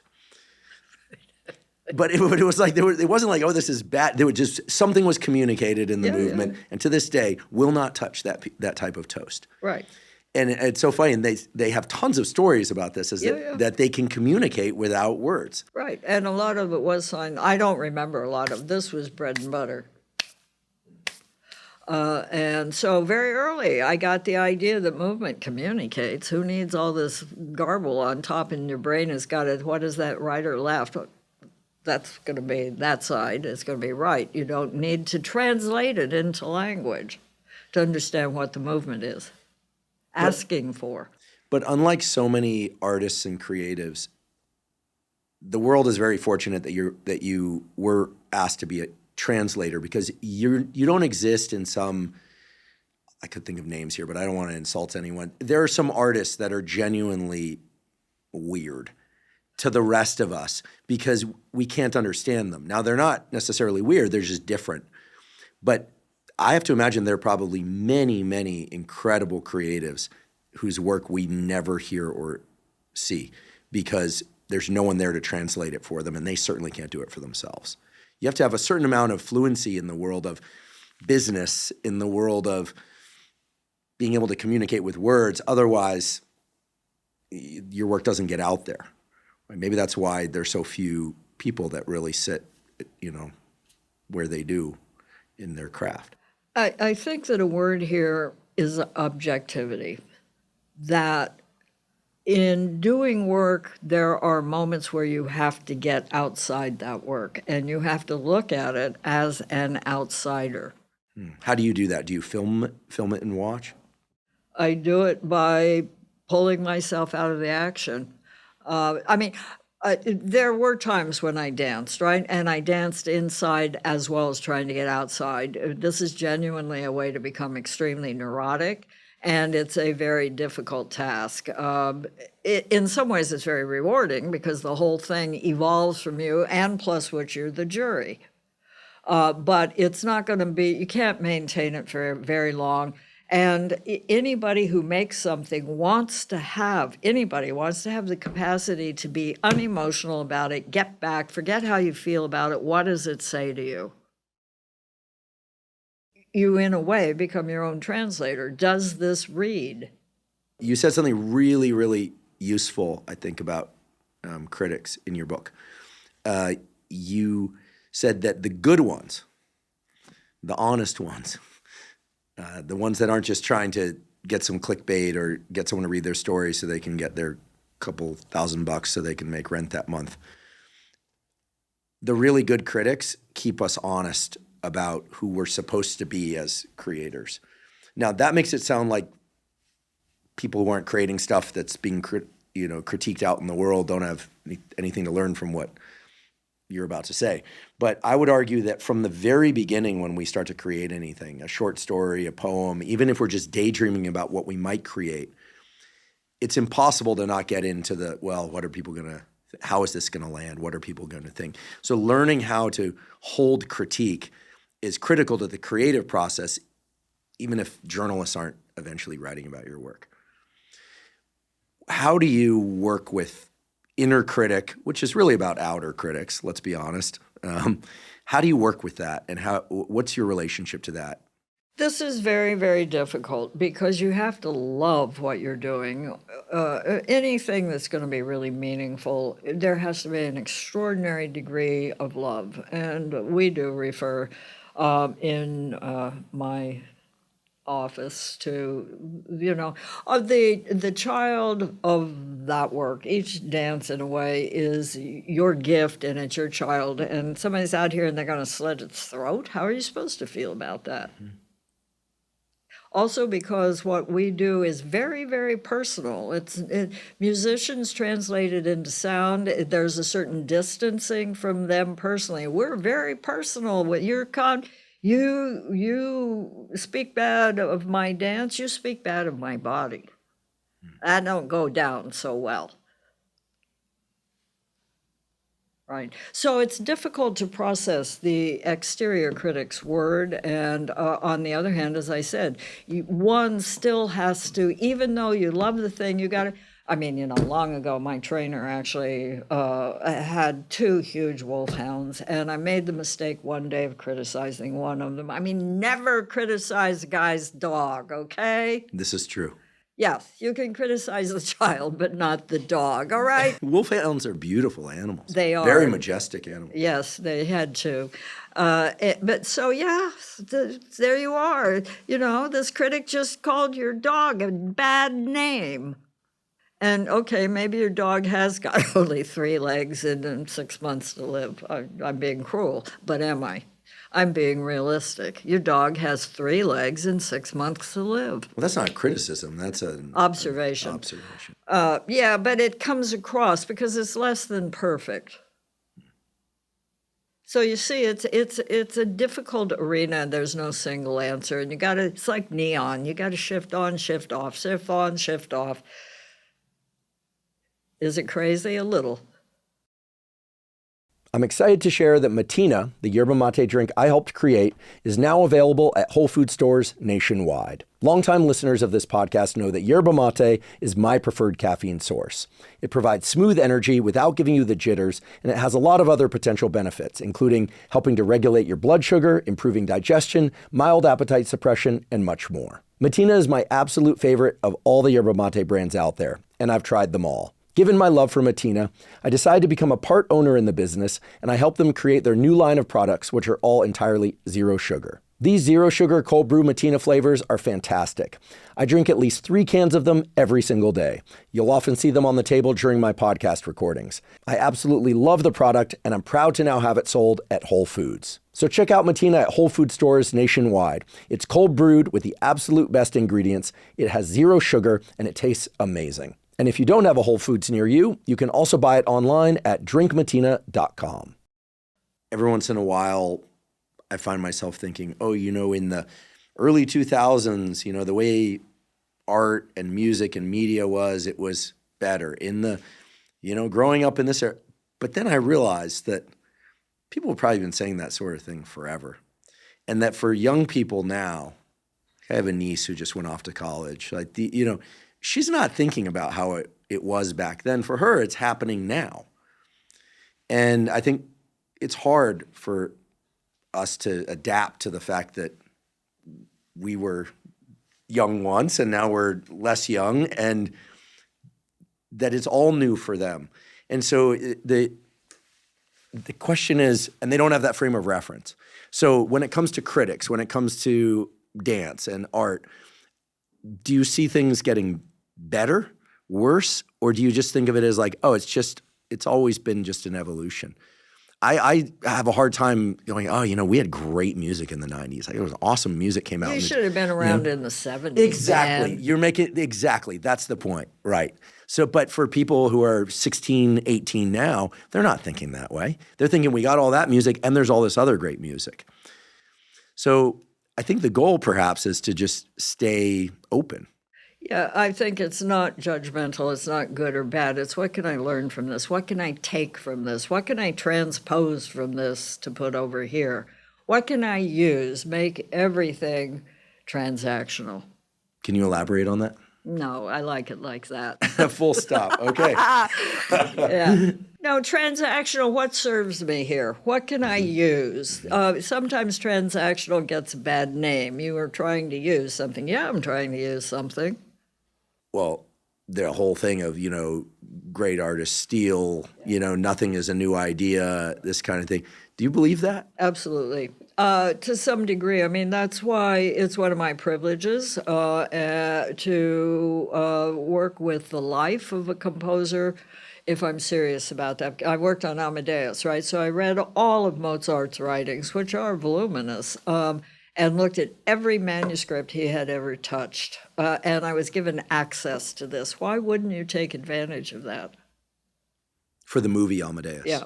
Love that movie. Thank you. We did too. Love that movie. Yeah. The images of the lime being thrown over the body is still, imprinted in my mind. But it tells you about that era and how little people had. Totally, and how much was preserved from the era. We shot in Prague for Vienna. It was hard working there, still under the regime. And that, in a way, put it closer to what Mozart had to deal with, the sort of restrictions that he had. But the research that went into that picture was enormous. All of the illumination was from candles. All of the illumination in the candles, they used the same beeswax as they had used 200 years before.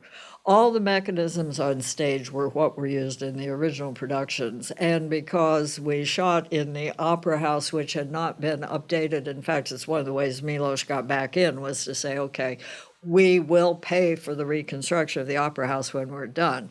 And they took them up on it. But I was using the same mechanics under the stage that Mozart had. The door that opened into the orchestra was the door he touched when he came in to join the orchestra. And we had scenes that had live fire. We were swinging live fire around. You don't do this, but we were. And out of the floor, there were little holes, and we figured out that those little holes were a special kind of pollen that they put down, and if they lit them, they would send up sparks. And we were doing the sparks from the floor out of the pollen. And you had chandeliers coming down that had hundreds of candles, and in between takes, you're shifting all of the candles in like 50 chandeliers coming down here before you can do the next take. Meanwhile, you got the clothes that are in here, and there are no gussets. So nobody's arm is going any higher than this. You got the men in heels like this. Nobody is running with huge strides. Stuff like that. Wow. Now, I don't know what to do with that kind of information other than to marvel at human invention. We've definitely come a long way. I don't know that we've come a long way. Things were different, and they maximized their resources. I will say candles are better than white light LEDs, but that's a topic from another podcast. Probably. When are we going to do that? Incandescents are better than LEDs. But I'm just thinking about all these candles, and I'm wondering whether or not it was very, very warm to work in that environment. Sure, it was very, very warm. Mm-hmm. People were sweating all the time. What do you think smell was in the 18th century? Very stenchy is how smell was in the 18th century. I had no idea what went into the making of that film. It was spectacular real. film. Everyone should see that. It was real. It'll also give you a window into how psychiatric illness was treated. There's that brutal scene from I guess they called them insane asylums. Yep. And nowadays we would probably understand that 95% of those people were probably suffering from things that nice at-home care probably would have resolved. There's a pill for it. Or there's a pill for. Yeah. Or a combination of sunlight and pills and other things. Speaking of which, what's your view on modern versus ancient medicine versus the body just being really smart? I know not much about either ancient nor modern medicine. I'm not sure I'm equipped to have a view on these things. I simply myself try to stay as close to what is, forgive the word, natural as possible. In terms of eating, I am currently not eating, except for this trip, okay? No carbs, no sugar, all right? Which I find to be, the keto diet, I find to be more manageable. I can control it better. I know where my weight is. I can feel how close to the bone, where what, I got a hee-ho-ha. You can't do that if you're eating a lot of pasta. So that's, and also I fortunately cannot cook. Therefore, I basically eat everything raw. I can eat meat raw. I certainly eat vegetables raw. I am exaggerating. I can use the oven, okay? I can boil water, but that's about it. No sauces ever. Nothing decorative. Just, I've often said if there were a pill for food, I'd take it. I'm not sure I would because I'm not sure it would have what I needed in it. I'm not sure I'm getting that anyway, but at least I'm making an effort. And I know where it comes from. I don't like mystery a lot. So it sounds like meat, fish, fruits, and vegetables are your staples. Say so. Yeah, likewise. And I think it's funny that nowadays saying it makes total sense when we say, the carbs and sugar are really the problem in most cases. And whereas for years it felt like the public health space around nutrition was utterly confused. It was like fat is the bad thing, then protein, and then meat is the bad thing. I mean, deli meats probably are not great for us. Terrible. But healthily sourced. We went through a period, probably about a year or even two, where we carb loaded because we thought we'd have more energy, we'd be stronger. We just got heavier. But anyway, maybe we had a little more power. I have a friend whose daughter is very interested in ballet. She actually is part of a conservatory that goes up. They actually live in San Francisco. I don't know that she's part. I don't think she's part of the San Francisco Ballet, but there's something adjacent to that. And I said, how is that? Because you hear these stereotypes of, it's brutal on young girls, probably boys as well, but minds about their weight and the training, and it's unhealthy. And he said nowadays they've adjusted for some of that, and they really try and keep a healthier environment. What's your view on that? I mean, standards versus health. I mean, this is a topic that spills over into everything. In science, I used to work 100-hour weeks, 100. I heard there was a guy that worked 101, so I worked 102. Then I realized that I couldn't sustain that. I'm not suggesting anyone do that, but everyone has a kind of war story from their time. But, now there does seem to be more care taken to mental health, physical health. So how do you balance that in the world of dance where you want standards to continue to stand or rise, but you also don't want people mentally destroyed? This is a hard one. Yeah. There's always going to be a trade-off to some degree. I mean, the stress of performance is, whether it's athletic performance or, dance performance, is extreme. And unfortunately, it's been my experience that the better the performer, the worse the nerves before. Huh. Sorry about that. The more intensely important that curtain going up is to that person. And the possibility of failure is always there. And the degree of rehearsing that's going to address that is, why didn't you do more, is always the response. So that is, I'm sorry, it's a reality, it's a choice. Don't choose that profession. We can't make life totally nice. It is partially what it is. Choose something else. Often, and I'm not alone in this, one hears it often, a parent or a child even will come up, can I be a dancer? I say, don't do it. Find something else if you possibly can. If you can't, be a dancer. Because you want to set that thick line. Yeah, I mean, and there are other folks who will find their own way to address that line and who will massage that line. And as part of creativity is addressing those old lines of boundaries, classical, modern, oi. It's interesting when you put that barrier, you naturally select for the people that really want it. Yes. Yesterday, I had an early morning call with a friend of mine who's a former, what they call Tier 1 SEAL team operator. So he was in the Navy SEALs, but with it, then there's another selection process within it for the Tier 1, or the sort of elite within that already elite community. And he has children, and I said, are they interested in military? He said, one of them is. And I said, is he interested in going to the teams? And he's like, he is. And I said, what are you telling him? And he said, I'm telling him not to do it. And he keeps coming back that he wants to do it. And I'm reassured. He keeps telling him, don't do it. You're going to hate it. It's going to be the worst thing ever. And he keeps coming back, no, I want to do it. No, I want. So he's convinced now that he actually wants to do it. Well, but unfortunately, telling a kid not to do it is a bait and can just engender, I want to do it just to prove that you're going to go up against authority. That's not the right reason to select. Sure. Better to just say, you got to really, really want to do this. Even more, can't you find something else? And if they can question it, they don't want to do it enough. Mm-hmm.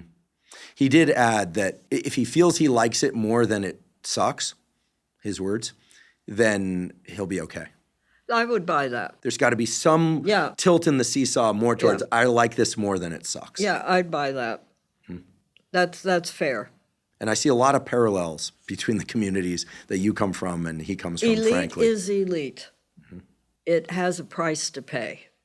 Do you think nowadays, because of social media and the internet, there's a larger pool of dancers to select from and talent that gets selected to work with you, for instance, is better because it's just such a bigger pool that top 1% reflects an even better 1%? It's different because the talent is being trained and challenged in a different way as young people. In other words, they're now competitive activities for dance. I started to say activity sports for dance. It's not quite a sport, though it converged, which is fine. But when I was evolving as a dancer, we had very strict borders. This was tap, this was ballet, this was modern, this is jazz over here. And you could step across the borders and try out different of these, even acquire knowledge from all of them to become something, but you had to do it on your own. And then you would, work to gain acceptance into whatever performing arena. Now, children, very young children, 8 years old, even younger, 6-year-old kids, there are competitions for children as dancers or as performers. And this engenders a totally different purpose and performance in the kid. I was not. I'm Buster Keaton, right? I take it on the chin, stoic, down, out, or I make the move, right? The kids are out there to sell it, and they're out there to get their points. And it is partially in their technique, but it's also immediately in their manipulation of the audience.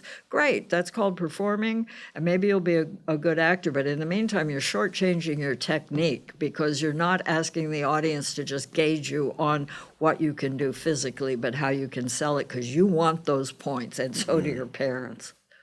So these competitions, in a way, are very difficult, and for a long time I wouldn't work with competition-trained dancers. Now I find that it's broadened and that the kids are more sophisticated in the ways that they attack technique for performing, and they're also hardened in a way. I can put them in younger. I don't worry they're going to be nervous. They're not going to be nervous.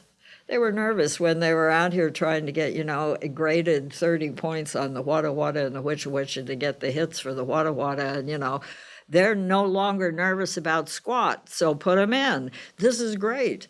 But in the meantime, they are doing it for reasons outside of the thing itself, for what they can gain from it, from their internet hits from their hanga, their hina, the wada, as opposed to just doing it for the thing itself and taking what comes from it. It's different. Yeah, that extrinsic reward, while it's important to keep people moving forward if they want to be a professional, it definitely contaminates the core motivation. And what the kid will accomplish, because they won't have to do it the hard way. They'll do it the easy way if it works as well. I was always trained to do it the hard way. You can always do it the easy way, train for the hard way. I can see that in performers. And a performer who has done it the hard way has more range. And when they work, you're going to be more interested in them because they're making more choices. And an interesting artist is a choice maker. An interesting performer is always about making choice. That's what will keep you focused on them. If they're just doing what they think is going to win, you're going, really? Listen, I love social media. I teach on social media, but the problem with social media as it relates to craft and feedback, et cetera, is that it puts you on a reinforcement schedule of you did something yesterday, you can put it out there and you can immediately get the response. I think there's a sweet spot between practice, mastery, and feedback. And when animals, of which we are, we adapt to certain contingencies. You know, every 48 hours I expect something back. Every 72 hours, I always tell people if they want to do a PhD, you got to love the topic, you got to embrace the lifestyle, but also, if nothing else, it will teach you to work very, very hard for 4 years to get something. Sometimes there are a couple publications in there, or more or less, but if nothing else, it will teach you how to work very, very hard for something that only comes to you at earliest 4 years from now, which I think is very valuable. Even 4 years is like a promise. You might want to think about working for no reward. Mm-hmm. And after 4 years, you don't get anything other than the opportunity to continue. I love that. I love that. My graduate advisor put this into me. We published a paper in Science. I was so excited. And I said, we're going to throw a party. We're going to celebrate. And she just laughed. She was like, I could buy you a pizza, but I'm not even going to do that. She said something to that extent. I can't remember the exact words, but I remember what came next. She said, you already got the party. Yeah, right. And it's like, you're right. I love doing the experiment. And we went on, I think we published close to 10 papers together. And when I wasn't thinking about the PhD, in fact, they forced me to take my qualifying exam. I didn't want to take, I just loved doing experiments. And if you love doing experiments, turns out you publish a lot of papers. Publish a lot of papers, turns out it's easy to get a PhD. Right, exactly. Et cetera. You're doing something for the right reasons, not to get something else. But it's hard to explain that to someone who's really driven. Not even nowadays. It's just hard to explain that to somebody because I think people who are really driven also, they want people to understand something. They need to understand excellence on their own terms, not from outside, but from inside. I can do more. I can do more. That's what I'm interested in. Oh, you like that? Not enough. I want more. Just letting that really sink in. I totally agree. I'm just trying to think of the messaging that works for kids. Almost none. I have a grandson, believe me. They operate on their own, in their own frame. Yes. Yeah. It worked on you. Worked on me to some extent. Yes, because my mother was a concert pianist, and she wasn't able to, the war came, and she started teaching to help support the family. And in a way, I think I was aware of the sacrifice that she had made, but I also heard the level of excellence from the time I was a teeny itsy bitsy. I went to her lessons, she'd continued, and I heard the practicing. And I think even with no training, I heard that was better than that, and they got closer. And you develop your own morality. You don't have somebody telling you what is good and what is bad.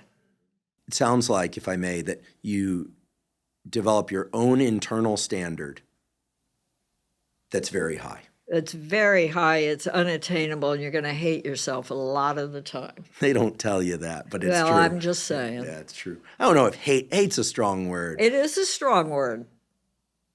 Maybe not satisfied. But Sorry, it's called hate. I love your honesty.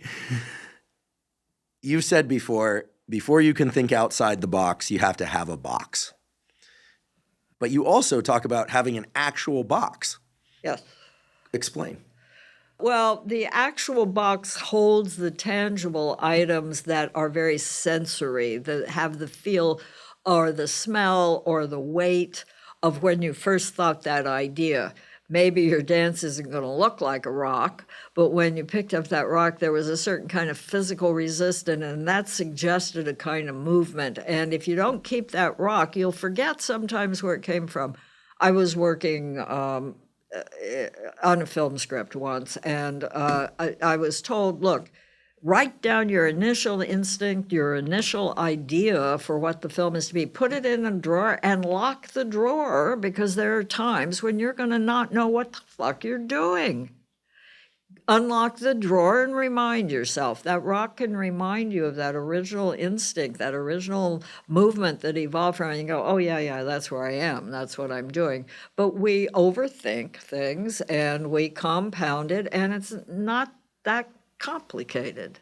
You want to keep it as simple as possible. You want to, I think, keep it as close to the initial reason you wanted to do it, the initial sense of excitement, and again, to use the same old word, love, that you had for that moment in time that you wanted to share.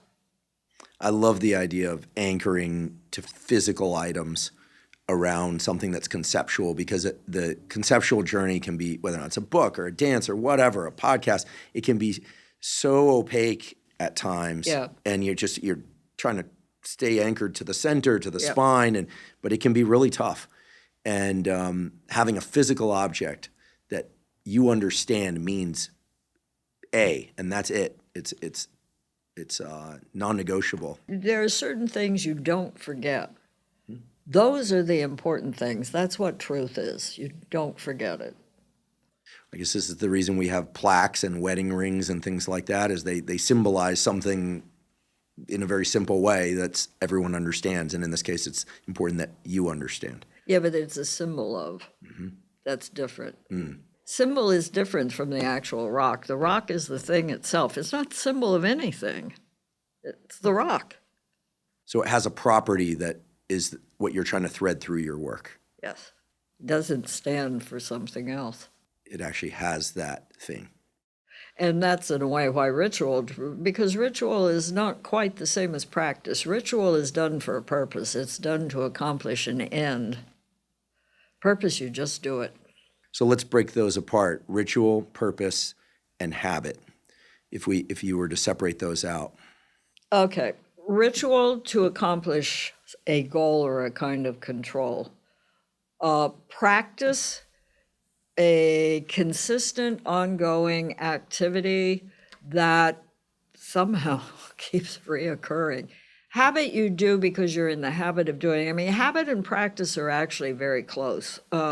Habit is dangerous because you got to do it that way. That's the habit for it. Practice is just get the job done. You can do it in different ways, but get the job done. Habit, you got to do it the same way.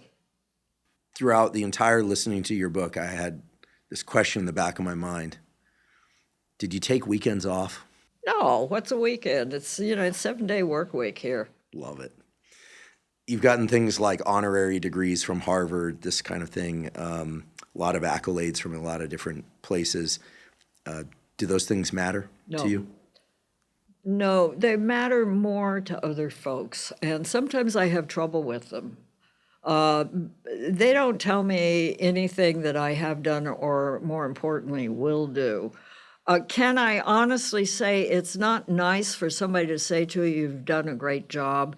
I can't say that. I can, try to feel that I think one thing about that kind of action is that it takes a magnanimous person to recall that they have a goal that's going to be ongoing no matter how many accolades they get. But the people giving the accolade want to matter. They want to count. They want to believe that what you have done is important. And in a way, you owe it to them more than to yourself to accept that. I know you don't like the term, but you came up with it, and I think it's very interesting and important, which is this notion of scratching. When you're searching for the next idea or the idea, like this notion of scratching. Could you tell people what scratching is about? Okay, two conditions where scratching is kind of an approach. One is you're really lost and you have no sense that there's any progress to be made, and if so, where's the direction to go?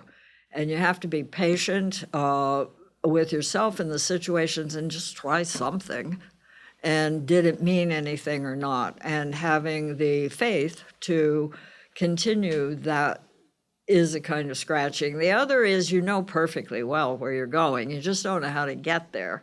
And in scratching at or essaying or trying that approach, you still got to remember where your basic thing is, but you know you've got somewhere to go. That's a nicer place to be than when you are just in an absolute vacuum and scratching for something that has meaning. And scratching can take a lot of forms. You've said it could be going to a museum and seeing what captures your eye. It could be just living your daily life and just making sure that you capture anything that kind of pokes through. Is that right? Being open about things and being willing to be caught off guard, being willing to be surprised. Could you talk about movement and longevity? I mean, how long have we got? As long as you want. I don't want. It's my least favorite topic, and it's my most important topic at the moment, which is why it's my least favorite topic. Bodies alter every so often, okay? A body at 10 is going to be different from a body at 20. What it can accomplish, 20 to 40, there's a kind of continuity in there that is encouraging. Over 40, body is going to start behaving differently. 47, 50s is getting a little bit numbed, and all of a sudden you're feeling restricted, and you get pissed off. And you have got to find a way of respecting the fact that you can no longer do what you did when you were 20 or 25, but you're pretty potent. And that's a good thing. And I managed to push that. I was dancing still pretty hard until I was about 65, which is a long reach. But after 65, I began to feel really restricted. No, you can't do just anything, even once. And, oh, by the way, what you're doing might not be strengthening the body. You might be weakening the body, repeating that. Oh, my God, what do I do here? Nothing. And 70, functional. 80 sucks. You're restricted now, and your body has lost facility, and you can't pretend it's any other way because you see it and everybody else sees it, and you need help, and you don't like help. How do you maintain your independence and still accept graciously help as a reality and not a shame? How do you accept a declining body as not demoralizing? Those are tough questions. And particularly if you're invested in the body and it's where you learn what's true and what isn't true. It could be true for somebody who can still do it. It's not true for you because you still don't have that speed. You don't have that flexibility. You don't have that option. And so it becomes, I suppose, and I haven't quite accomplished this, but I think about it obviously a lot, we all do, is an exchange rate. Okay, I'm going to have to give up a kind of sort of physical independence, but in exchange for this, I can have a lot of goodwill. How can I circulate that goodwill to get this thing done that still feels as though it's a worthy enough accomplishment to offer? But it's a totally different mechanism, and it's physicality translated differently. And, I always in the studio, I was a very good dancer, and I managed to build a career because dancers wanted to work with me because they become better dancers. And now it is not a body that is dancing better than any other dancer. It is a body that is not moving and that needs still to be able to correspond to a great dancer with many, many options, that you have something to offer them and that you can realize something with them that is of great value. I dislike the word mentor. I don't think about that much because I like better the word apprentice, that people learn. You don't teach them, they learn. Mm-hmm. And that is a component here. And I think that that's a kind of, I mean, that's the upside is you can still be mutual. You can still share this process, and it's the same as it ever was. You bring what you got, they bring what they got, you put them together, and you get more than the independent what-is. And that can still happen if you let it happen and if you don't get too pissed off. Although being a little pissed might help in terms of the pushing through. Everybody needs a little pissed all the time. The thing I heard you say once, which really stuck with me, was that you think that perhaps one of the reasons why people age at the level of the brain and the level of curiosity is that they start moving less, that it works in that direction. And I started observing people of different ages. And indeed, even just the amount of gesticulating that people do, it starts to decline over time. You're an exception to this. I know only a few other exceptions to that rule. I think it is a rule. You look at kids, they're moving all the time, and I think it drops off fairly linearly after, as you said, probably about age 40 or so. People start moving less. There's a species of ocean animal that when it lands down on a rock, it actually eats its own brain. Ooh. Except the part that just keeps it alive there to sense when something swims over it, and then it can do its thing. In other words, if we stop moving, our nervous system atrophies. And that's very clear. And it seems that the distal, the fingers and the feet, the neurons that control those certainly lose their strength before we lose our trunk strength and so on. So there's this kind of outward to center atrophy. So move more in every aspect of life seems to be the takeaway. Yeah, it's not just more, it's degree also. I think that with age, we recess, we pull backwards, we reach out less even than we can. Partially the sight begins to decline, the hearing, and a kind of fear sets in. You still have to be able to maintain a fearlessness in regards to boundaries, that you don't have to pull up shy, you don't have to pull up short of a boundary. You can still address that boundary. It's just you're not going to be able to reach as far across as you could have in each of these different decades. It's just, you could do one thing when you were, 2 years old. You can do another thing now. And it's accepting that everything can give you pushback. You have to accept pushback. You have to still accept pushback. It's going to feel differently, but you still want it. Maybe that's the thing to seek, is that friction Yes. point. In describing dancers and dance, you talked a lot about taking up space. It's interesting. Now we're talking about people reflexively taking up less and less space as they get older. Voice occupies space too. So it's kind of interesting to think about movement as the fundamental way in which we have action at a distance or impact at a distance. And it, as you said, Shrivel. recess. Yeah. Shrivel. Yeah. Yeah, that's the thing. Maybe that's the thing to fight against. The word fight, we fight against everything, and I do it too. We all do it. We got to look at it, I say to myself, as an opportunity. It's not a fight. It's an opportunity to keep the pressure on. I mean, we become frightened. Yeah, I've seen that in some older folks. There's a fear that sets in. Right, and that's not necessary because we also got compensations for no reason. I'm thinking here of Camus, who had twins, and One of them was, for some reason, thinking she was going to go blind. I guess she'd been diagnosed.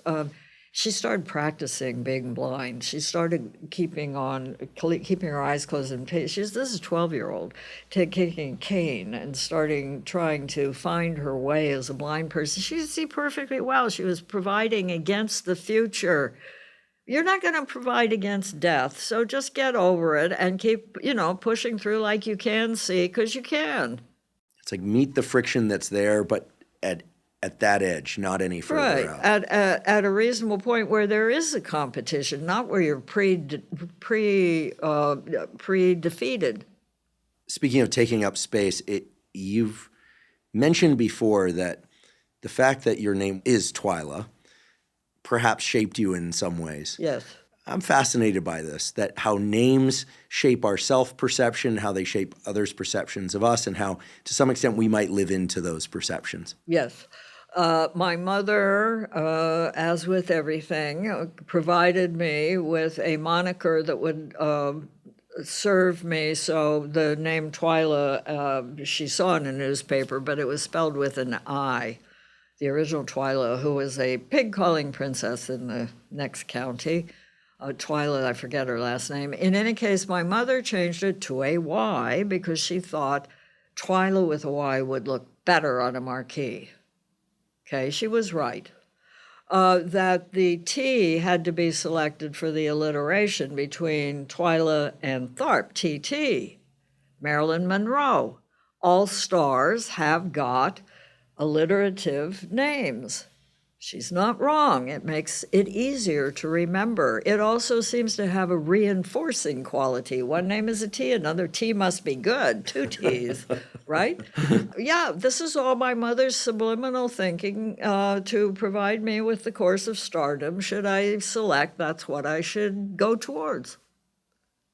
God bless her. Yeah, that's what I said. Well, Twyla Tharp, thank you so much for coming here today. Thank you. It is a real honor for me. Yeah, no, it's fun. It's a real pleasure, a real honor, and I know you are uncomfortable with accolades, so I'm gonna barrel into them by just saying that it's an honor because I think your work is incredible. I think the book is incredible. So many people that I told I was going to sit down with you today. I'm surprised they're not, beating down the doors outside. And that's because I think you represent a lot more than just incredible elite level dance and choreography. You certainly represent that and the arts. And thank you for your comments about supporting the arts. That those will propagate far and wide and hopefully have an impact. But you also represent this spirit behind creating things, leaning into friction, but also embracing for lack of a better word, the dance of it all, including what comes from the outside and the internal process. This is a complicated thing, and I know many, many people want it or just love to see people striving and creating, and so you really embody that spirit. And the words aren't enough to express how grateful I am and how grateful millions and millions of people are. So thank you. So God bless your mother for naming you Twyla, and God bless you for coming here today. Thank you, sweetheart. And God bless you for doing this and for believing it's worthwhile. So thank you. Thank you for joining me for today's discussion with Twyla Tharp. To learn more about her work and to find a link to her truly spectacular book, The Creative Habit, please see the show note captions. If you're learning from and or enjoying this podcast, please subscribe to our YouTube channel. That's a terrific zero-cost way to support us. In addition, please follow the podcast by clicking the follow button on both Spotify and Apple. And on both Spotify and Apple, you can leave us up to a 5-star review. And you can now leave us comments at both Spotify and Apple. Please also check out the sponsors mentioned at the beginning and throughout today's episode. That's the best way to support this podcast. If you have questions for me or comments about the podcast, or guests or topics that you'd like me to consider for the Huberman Lab podcast, please put those in the comments section on YouTube. I do read all the comments. For those of you that haven't heard, I have a new book coming out. It's my very first book. It's entitled Protocols, an Operating Manual for the Human Body. This is a book that I've been working on for more than 5 years, and that's based on more than 30 years of research and experience. And it covers protocols for everything from sleep to exercise to stress control, protocols related to focus and motivation. And of course, I provide the scientific substantiation for the protocols that are included. The book is now available by pre-sale at protocolsbook.com. There you can find links to various vendors. You can pick the one that you like best. Again, the book is called Protocols, an operating manual for the human body. And if you're not already following me on social media, I am Huberman Lab on all social media platforms. So that's Instagram, X, Threads, Facebook, and LinkedIn. And on all those platforms, I discuss science and science-related tools, some of which overlaps with the content of the Huberman Lab podcast, but much of which is distinct from the information on the Huberman Lab podcast. Again, it's Huberman Lab on all social media platforms. And if you haven't already subscribed to our Neural Network newsletter, the Neural Network newsletter is a zero-cost monthly newsletter that includes podcast summaries as well as what we call protocols in the form of 1 to 3 page PDFs that cover everything from how to optimize your sleep, how to optimize dopamine, deliberate cold exposure. We have a foundational fitness protocol that covers cardiovascular training and resistance training. All of that is available completely zero cost. You simply go to hubermanlab.com, go to the menu tab in the top right corner, scroll down to newsletter, and enter your email. And I should emphasize that we do not share your email with anybody. Thank you once again for joining me for today's discussion with Twyla Tharp. And last, but certainly not least, thank you for your interest in science.